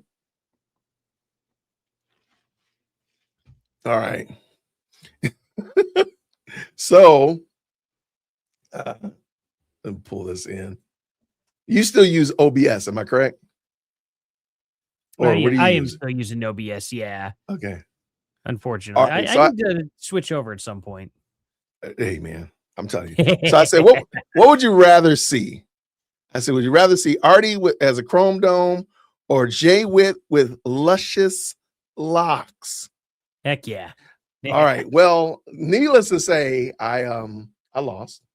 I lost on that. So let me go ahead and show them Jay Witt with luscious locks. Please make sure you hit that like button. Help a brother out. Yeah. There we go. Look at that. Heck Look yeah. I mean, come Bringing on, back man. the Jerry curl. And I got the silver play button back there. Come on, man. Absolutely. Come on, help a brother out. All right. Absolutely. I was gonna make one of you, Arty, but I said I didn't hear from you. I didn't want to do that to you. Oh no, anytime. I was gonna do one with anytime. you. I had to let the soul glow. I will always get a good laugh out of something like that. You can edit me anytime, anywhere. I do not care. Uh-oh. Don't tempt us now. Don't threaten us with a good time, Arty. Don't do I'm that a to good the sport. people. Don't do that to the good people. Guy, somehow or another, man, you had the people worried, man. They were worried about you, man. Tagged you both on Elon's app.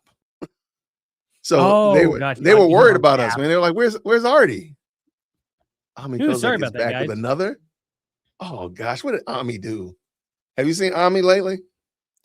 Omni. What is this one? Ami did another. Let me see real quick. He does some great videos. Have you had him on your channel yet? I don't think so. Yeah, you gotta have Ami think I Kozak have. on. He's Yeah, you know who Ami There's is. so many people I need to get acquainted. Okay, no. Here, let me pull it in real quick. You know him. When you see him, you'll know him. Let's see. Let me do this. I got too many windows open. There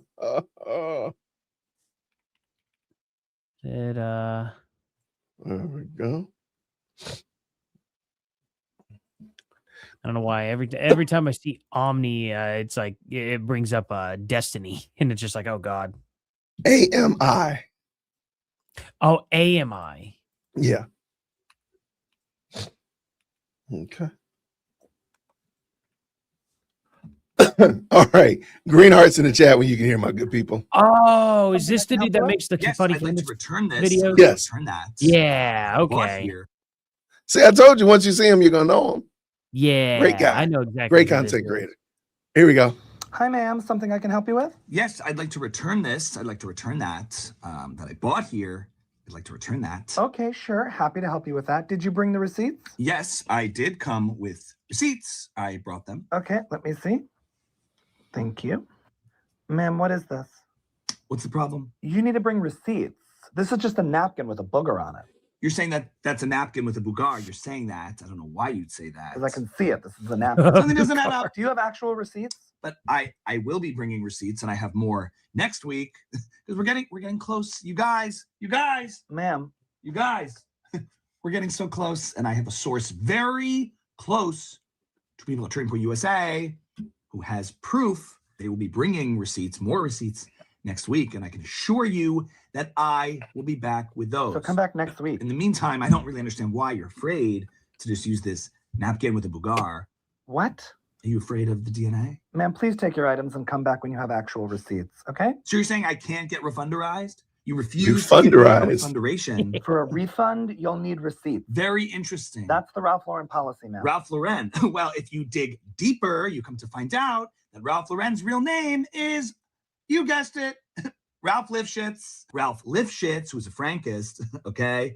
Can we get security here, please? Ma'am, I'm going to have to ask you to leave. And don't try anything, okay? This entire thing is being filmed on our security cameras. Interesting. I'd like to review that footage. She causing problems? Yes.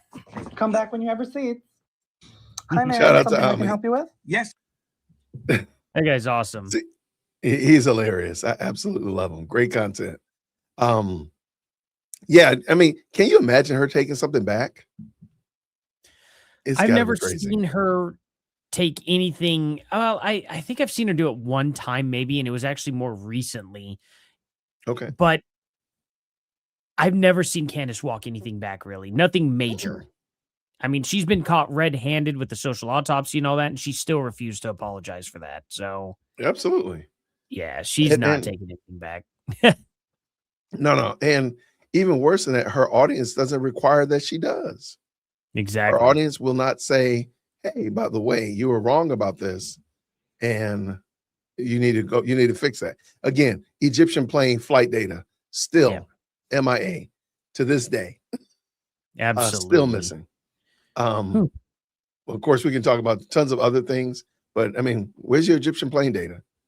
Because matter of fact, Stu was referring to that as recently as yesterday, or somebody in my comment section. I don't remember if it was my comment or it was Stu, but either way, they're still believing that flight data. Yeah, they still believe that. Yeah, they're not going to listen. They just refuse to. They've refused all logic and reason. I think a majority of them are probably leftists that were pretending to be right wing, but we'll see. We're definitely going to see how much Candace Owens swings these midterms.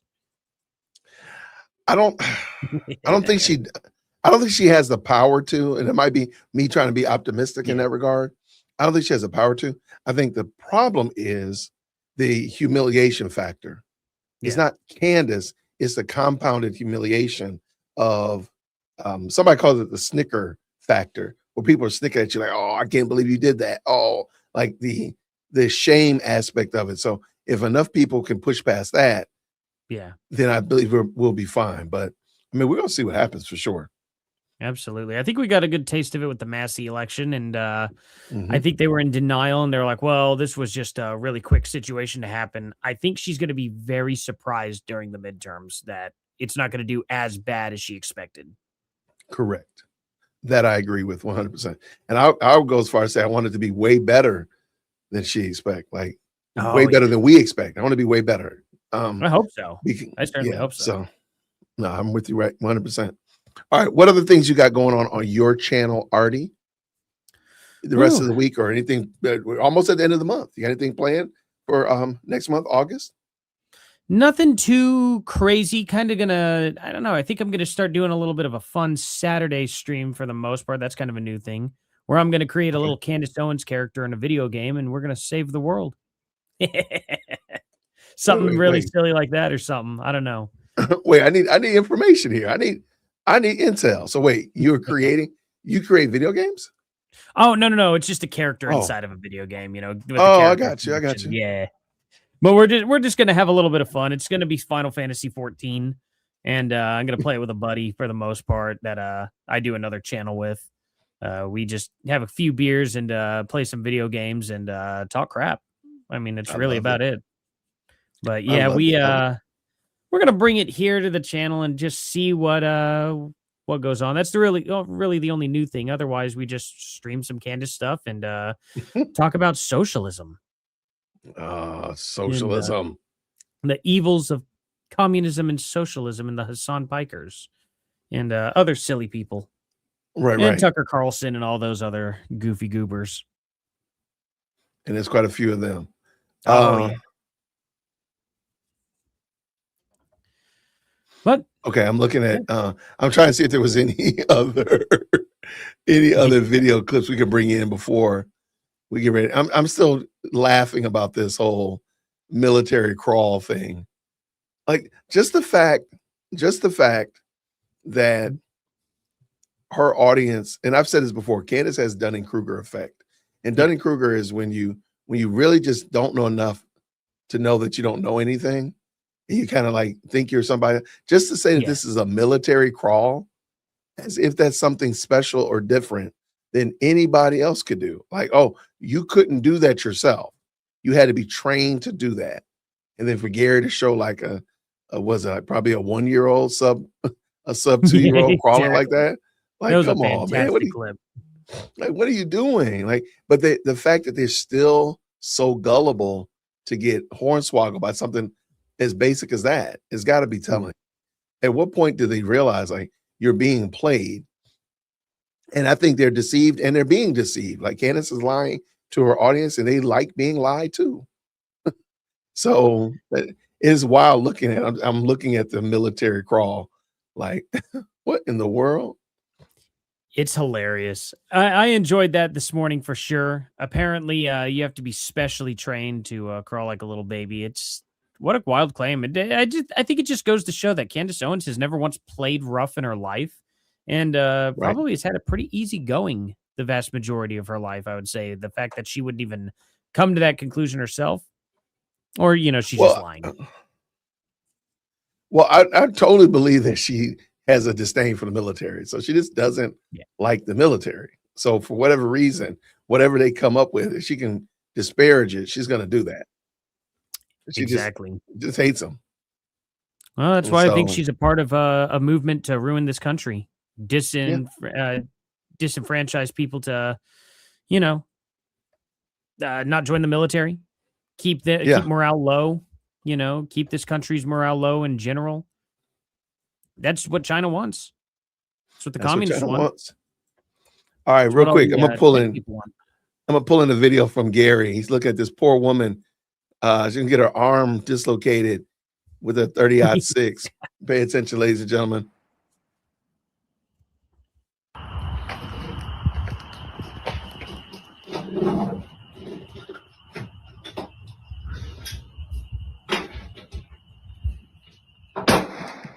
Oh, her poor shoulder. Oh, that poor shoulder. Yeah. That poor shoulder, man. She's got it. Oh, man. Oh, man. Call the medic, man. Call the medics. Get her arm wrapped up, man. She can't. I mean, the fact that she gets away with that. It's crazy. It wasn't even that much. You wouldn't see something that little of movement probably on that grainy video anyway. And she's like, I thought it was clear, definitive recoil there, which, I mean, shoot, we could barely see the video with all that pixelation in general. It made it very, very difficult to see. It's like a glare. So she's just full of crap. Absolutely full of crap. I don't know why people take her serious. I don't know why they're not questioning. But I'm willing to bet that she just managed to find. I mean, she attracts all the people who are interested in her stuff. Most people are just scrolling away knowing that she's crazy. And there's a reason why she's only got 6 million out of all these years. And every single conservative movement has ever existed has boosted Candace Owens. Correct. And yet she can't get over 6 million. Well, Daily Wire's like what, 15 million? Well, I'm gonna give her credit. 6 million is not a. Oh, for sure. I'm not. Yeah, that's definitely something I wouldn't mind. 6 million for sure. But problem for someone who's leapfrogging on all of these people, But I think when we look at, okay, on all of her platforms, her growth is consistently the same. That to me looks rather interesting, that her TikTok and her Instagram and her X and her, of course, YouTube, her growth is the same, very similar in step with one another. To me, that rhymes with bots, but I'm not saying it's bot behavior. I'm just saying that looks pretty interesting. No, But, I agree. you know, hey, do it. Even beyond that, though, what it is that the people that she attracts, if you just look at the people that she attracts, those people are never conservatives. Like, Yeah. I've asked this question before. Why is it that there's not anybody who's solid in the Christian faith, a faithful pastor, teacher, minister, that biblically can make the case for Candace Owens? Yeah. Everybody who stands up and positions themselves in favor of and support of Candace Owens is biblically retarded. Yeah. They're spiritually illiterate. Why is that? Why can nobody make the case for Candace's behavior from the book? That should cause your attention. Then and nobody's following her can do it. Yeah. So not only is a defender nor her followers, that should make you pause and say, well, what maybe, and she claims that she's doing the right thing. Yeah. And nobody who supports her, she's the smartest person in the room. She's the most biblically literate person in the room. That's a problem. I'm just saying. Well, and that's the crazy thing too. It's even worse than that, because now she's mocking scripture. She's been openly mocking scripture for a little while. She's calling it Christianese when we mention scripture. And it's like, Christianese. I'm like, oh, we're speaking the Christian language. Oh no, that's a terrible thing, Candace. Why do you not like that? That sounds like something you should enjoy. But every time anybody brings up scripture at all, she gets angry. That's kind of the opposite of what I would expect a Christian to get. Why is that? Well, there we go. Yeah. Because sat to cat. That's it. That's the reason. That's exactly why. And I've asked people, okay, fine. I said that she's not. Show me the evidence that she is. Prove me wrong. Yeah. Just prove me wrong. Again, I was telling before, I had a person in my comment section. I don't like arguing in the comment section. So I'm going to tell you that right now. I'm going to maybe give you like 2 or 3 back and forths. I'm not going to go much longer than that. And I'll just tell you, hey, email management, you can come on the show and you can argue this out. We can argue this on the show, or we can just talk voice to voice. And I asked the person, I said, what's the evidence that Candace is a Christian? Like, well, what would be your points of evidence that you would point to? She all around the mulberry bush. She went through the Stu Peters school of debate. Like, it's all around the mulberry bush. I'm like, well, no. Like, tell me where. How would you make this case? Like, what would be your evidence that you would point to that I can observe and say, oh, well, no, there it is right there. What would be your evidence? And nowhere to be found. So she mocks it. Yeah, she mocks Charlotte's faith-based beliefs.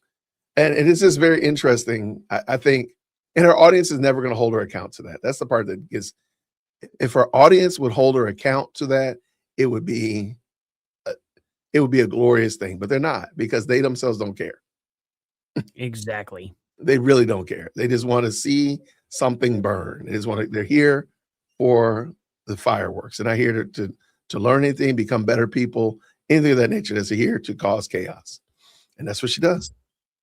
I agree. Oh my gosh. Absolutely. Let me let this boy out real quick. All right.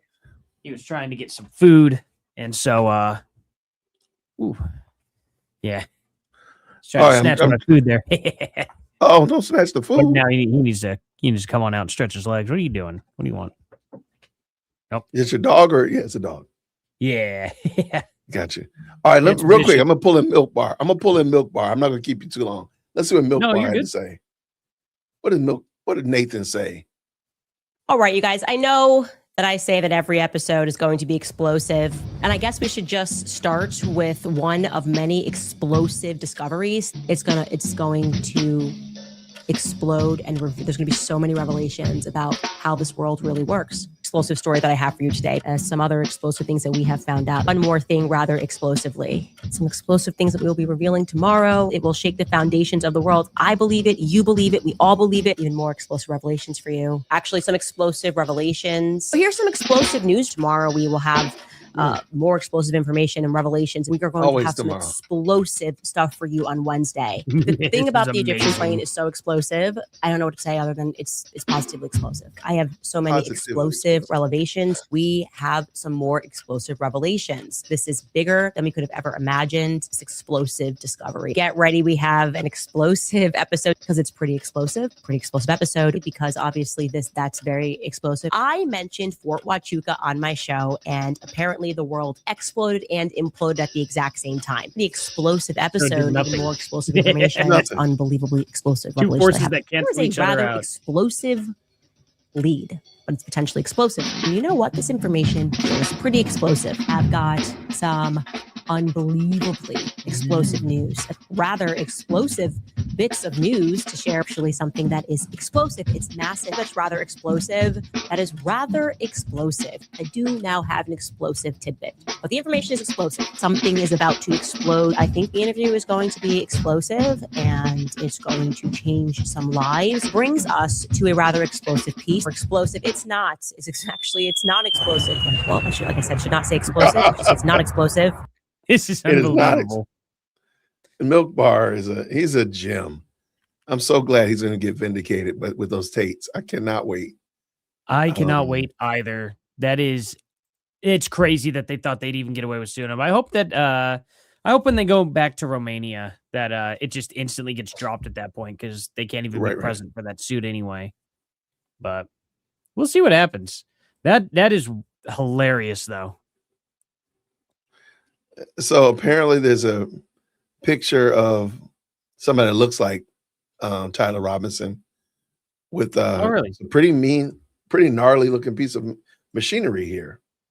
Huh. It says there are no photos of Tyler Robinson with firearms! Exclamation point. He does not even know how to shoot. I guess Grandma Robinson forgot that people went immediately to social media when it was announced of his arrest. Diligent Dennison, you are debunked again. Great job. Show more. Man. It's not a good Great day job, to be a Kansas Jen, the fan. producer. Wow. Crazy. Yeah, he seems like he knew how to hold a gun. He knew how to fire. That is a crazy shield down below him, though. I think this is the back of this trailer right here. I was looking. I think this part right here. That looks I think it's the back I of was the like, trailer. what is? Yeah. How did the chains perfectly go right up to the magazine? Right, it I does was look like what that. does he have? Yeah, I was that is totally. what it That's looks what I was looking too. Yeah, this is this is so an AR, funny. right? Is this an AR? Yeah, it's an AR platform at least. Okay, yeah. I Then don't know this is what it's just. firing, but Yeah, I have no idea what that is behind it, but that's a. wait a minute. Is this a bolt action? That's. So you mean to tell me that he fires specifically long range? Oh, it is a bolt. Yeah. I mean, it's got a good sized scope on there. Wow, it's almost like this guy might have actually known what he was doing. He was fully trained. Wow. Oh, so maybe it's, So he might have been crazy. trained in military crawl. Shout out to the military crawls. Yeah. Yeah, it's funny because then we can find pictures of him actually practicing his shots here. I mean, not that he probably even thought that he was going Yeah, it's after not Charlie AR, at sorry. this point, but still. Yeah, I mean that definitely changes it. That changes the complexity of it for sure. Yeah, that's not Absolutely. an AR. I apologize. It looks like one though. It's got like the barrel set up like it for some reason. Who knows? It could have been like an M1A. It could be like a 308 M1A. I know they look like that. Okay, Nobody love Hellcat. Get They're not bolt action. Right. I love it. 22 caliber, tiny magazine. Yeah, that's probably likely. That magazine was very small. So, Yeah, it was. yeah, I have no idea, but it looked cool. Yeah, All right. Oh my gosh. not a good day to be a Candace fan. It's never a good day. I'm just looking at Project Constipation. Okay, this is the last one. I'm not gonna keep pulling these in. Oh man, Project Constipation confirmed liar. Andrew Colvin did have a White House meeting scheduled alongside top TPUSA execs. Candace just got White House confirmation. too bad she didn't show it. I'm just the fact that you're running with this Project Yeah. Constipation. Ask her at least for the evidence before you jump out here. How many times is Project Constipation stuck in it, stuck his foot in it? Like, just Yeah. stop. Just give her, she says she has it. What is the proof? Let's keep going. Exactly. A White House employee verified that Andrew Colvett had a meeting on the books in the White House, along with TPUSA Chief Marketing Executive Marina Menendez, Chief Operating Executive Justin, I think that's Justin Strayer. I guarantee you she's shown no proof of this. Yeah, no, she has not shown any evidence of that at all. That was last night's episode. It Oh, it was? Yeah. So she Not a- showed absolutely no proof. She just made the claim at the beginning of the video. It's Just really explosive pathetic. revelations. No explosive revelation. No explosive revelations. Oh, SC Dog, thank you. did you see Project Constitution's reposting that video of the girls that were fangirling over Erica Kirk? No. Oh, you should pull that up real quick because I talked to those girls and they had a response for him to a degree. It's really pathetic and it's creepy. They're both underage, first of all, and he keeps reporting on them. But they have a channel on YouTube where they kind of travel to TPUSA events and film them. And they got to meet Erica Kirk. They were fangirling, but then he twisted it into she was being really creepy with them. And the girls themselves were like, no, no, she wasn't. So, yeah. What, how long ago was it? Oh, wait, is this? I think was he just Erica posted Kirk mic'd up while again. crying? Oh, he posted yesterday? Let's see. Oh, here it is right here.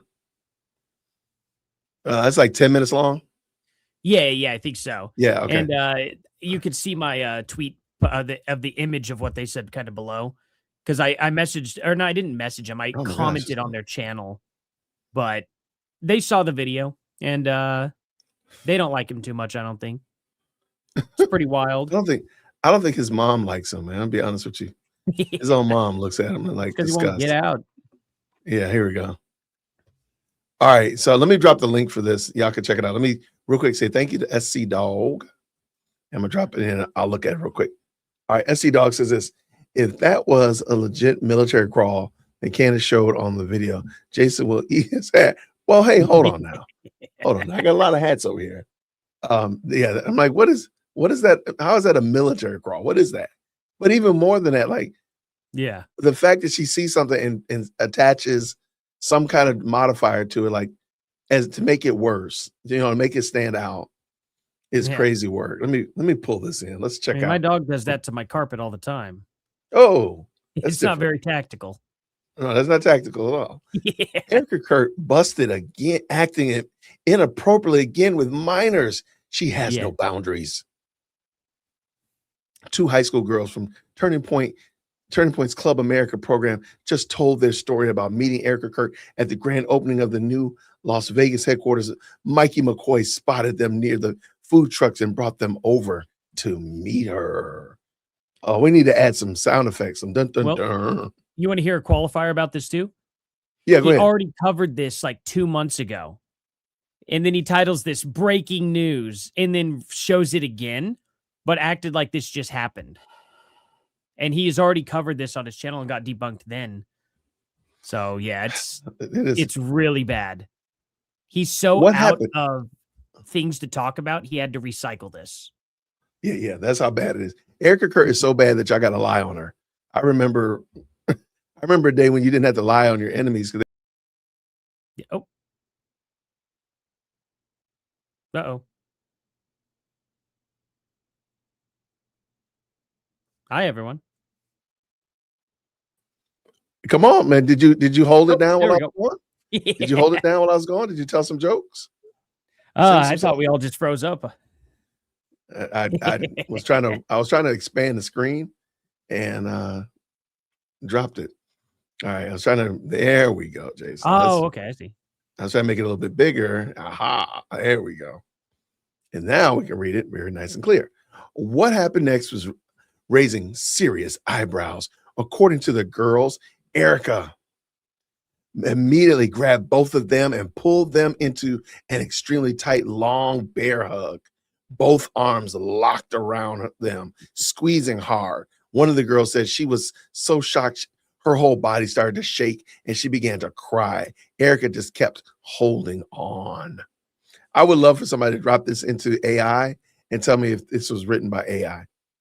She then it heavily complimented their shirts, calling them cute, and signed both of their shirts. The girls were visibly overwhelmed and emotional. One even called her mom rather, crying right after. These were underage girls. Their parents were not present, and this is the first time they had ever met her. This is the same Erica Kirk already facing serious allegations involving inappropriate behavior with minors, including the Tracy Martin daughter, Tracy Martin's daughters, who are now her assistants, and reported exing with a 15-year-old named Jillian. People keep dismissing the grooming concerns. Then this kind of behavior keeps surfacing. Who grabs two random underage girls they've never met, parents not around, and bear hugs them that intensely? Watch the full clip and tell me if this feels weird to you.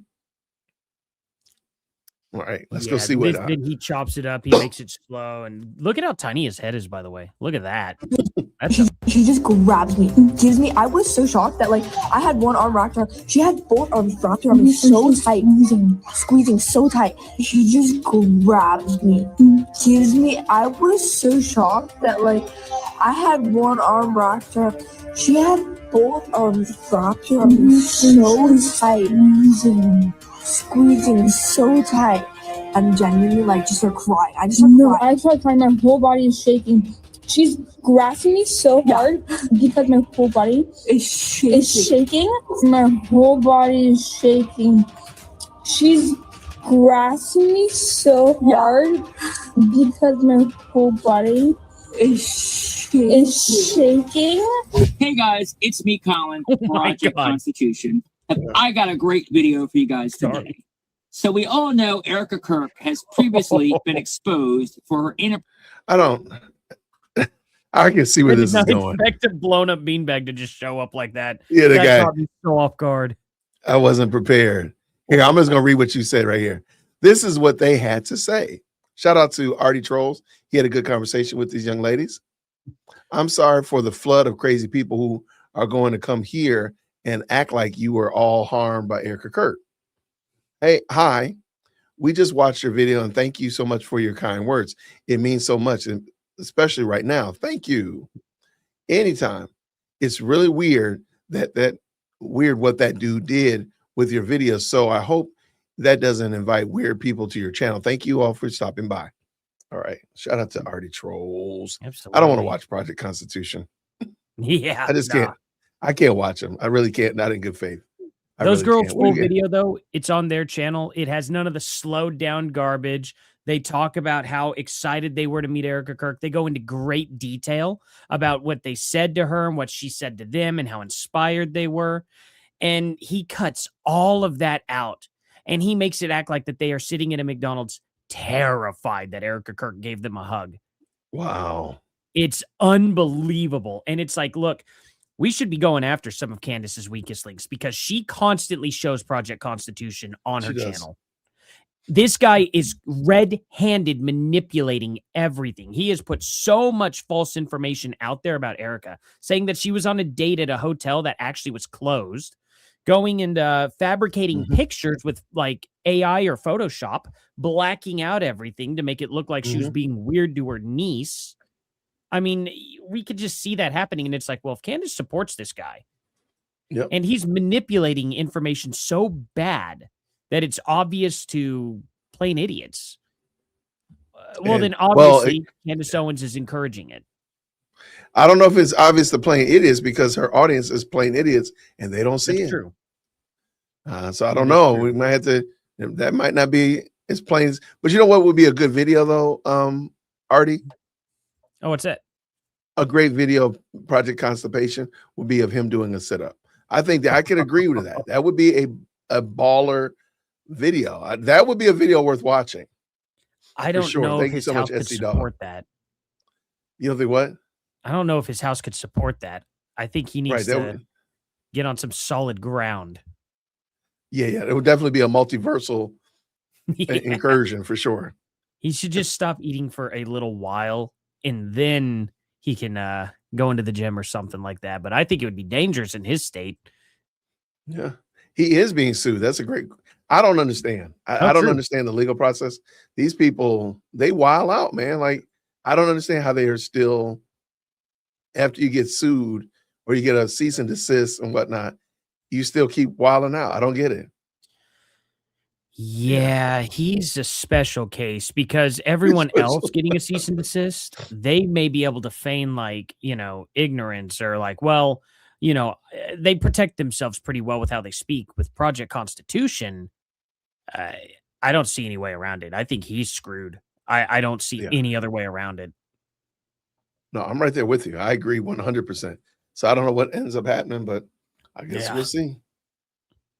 I hope something happens. No, I agree.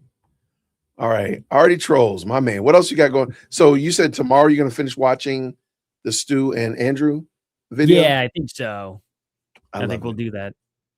And yeah, it's so far it's been fun. So it's been fun watching them flail.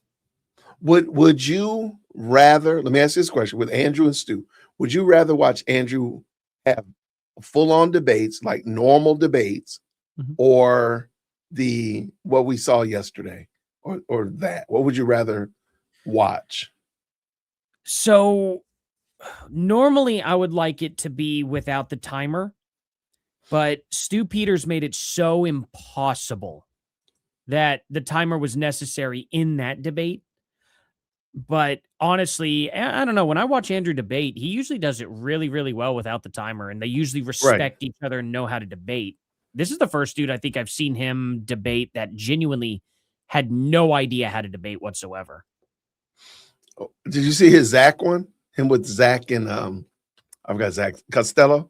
No, I actually did not end up seeing that one, unfortunately. That one was pretty good, but it was bad, but I don't think he overtalked him as much, but he just didn't know what he was talking about. That's prepare yourself. Go get your muscle up, go get your weight up before you come and do this. Like, exactly. Go get your muscle up first. Then we'll be here when you're ready. But I'll come by and check it out tomorrow for sure. I appreciate absolutely, man. No, I appreciate you having me on, and this has been a fun time, man. I appreciate you. I hate that project. Just some heart failure guy. Doggone, man. Dang. Doggone. He came swinging. Oh my gosh. Oh no, I can't. I don't have the bandwidth tonight. Candace is Why is Candace going so late now? Wow. 7:30? Yeah. Well, why is she going so late now? She's she's pregnant now. Lots of souls. She's eating a lot more souls. So, she needs souls for two. I guess so. It's a busy night. Halloween's a coming. Halloween's a coming. Yeah, I can only imagine what she has cooked up around then. Hopefully it's a lawsuit. Hopefully there'll be more suits delivered to her door. I hope so. That would be wonderful. Nice October surprise right there. That would be great work. Damage control. Y'all let me know, because I'm gonna go look at my wife. She just they're in the kitchen talking about something. So I'm gonna go look at my bride. But y'all let me know, comment, let me know what y'all think about it. Do me a favor, if you don't mind, the moderators, please make sure we drop Arty Trollz link in the chat. If you've not gone to Arty's channel, y'all get over and check out what he's doing. Check out what he's doing. Make sure he's doing the right thing over there. And periodically he'll play the guitar. Yeah, that is true. Every now and then. That is true. Every now and then. Right here for see, there you go. There you go. There you go. See, but you got to go over this. Colors. Yeah. I usually have a green screen on, so half the time it turns invisible. It turns invisible. I can imagine. Yeah. But no, and maybe you know what we need to do. We also need to make sure next time we're over on Gary's channel. We need to pop over there. Absolutely. So we'll make sure we do that as well. Man, that was a lot of fun last time watching you rip into that dude. Oh, I'm sorry, man. That was out of control. That guy was out of control. But it's frustrating because I'm like, okay, I really do want to get to a truthful position. Yeah. And you're just sitting here yammering and saying dumb stuff. Then we can't get to a place of like a truthful position, or we get to a place of like, oh, I see your point. I see where you are. Maybe I misunderstood you. I mean, it's very possible I could have misunderstood you. But if you're over talking craziness and retardedness, then we can't get anywhere. So, Yeah. Exactly. Anyway. It was a wild ride though, but we had a good time though. Yeah, that was fun. Yeah. We'll have to do it again. We'll do this again. And let's do this next time, Arty. We'll do some body cam bingo. Oh, okay. That sounds And good. we'll have you on. We'll play body cam bingo. We just watch body cam footage. We have our own bingo boards and we just play body cam bingo. And it's Sounds great ridiculous. to me. That sounds like a It's good very time. low key, no stress, lots of fun. So we'll put you on the marker. We'll put you on the dance card for that. Heck yeah, man. That sounds great. I love it. Well, man, thank you so much, brother. I'm gonna catch you real soon.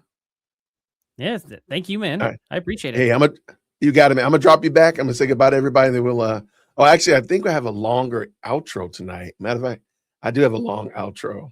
So I'll do it like this. I'm gonna say it like this. Everybody, thank y'all so much. I will see you all tomorrow for Thankful Thursday. Arty, thank you so much for being such a kind guest, coming on over, chopping it up. We will do it again real soon. So until then, everybody, grace and peace. Take care. See y'all soon. The Lord is my shepherd, I shall not want. He makes me lie down in green pastures. He leads me beside quiet waters. He restores my soul. He guides me in the paths of righteousness for the sake of his name. Even though I walk through the valley of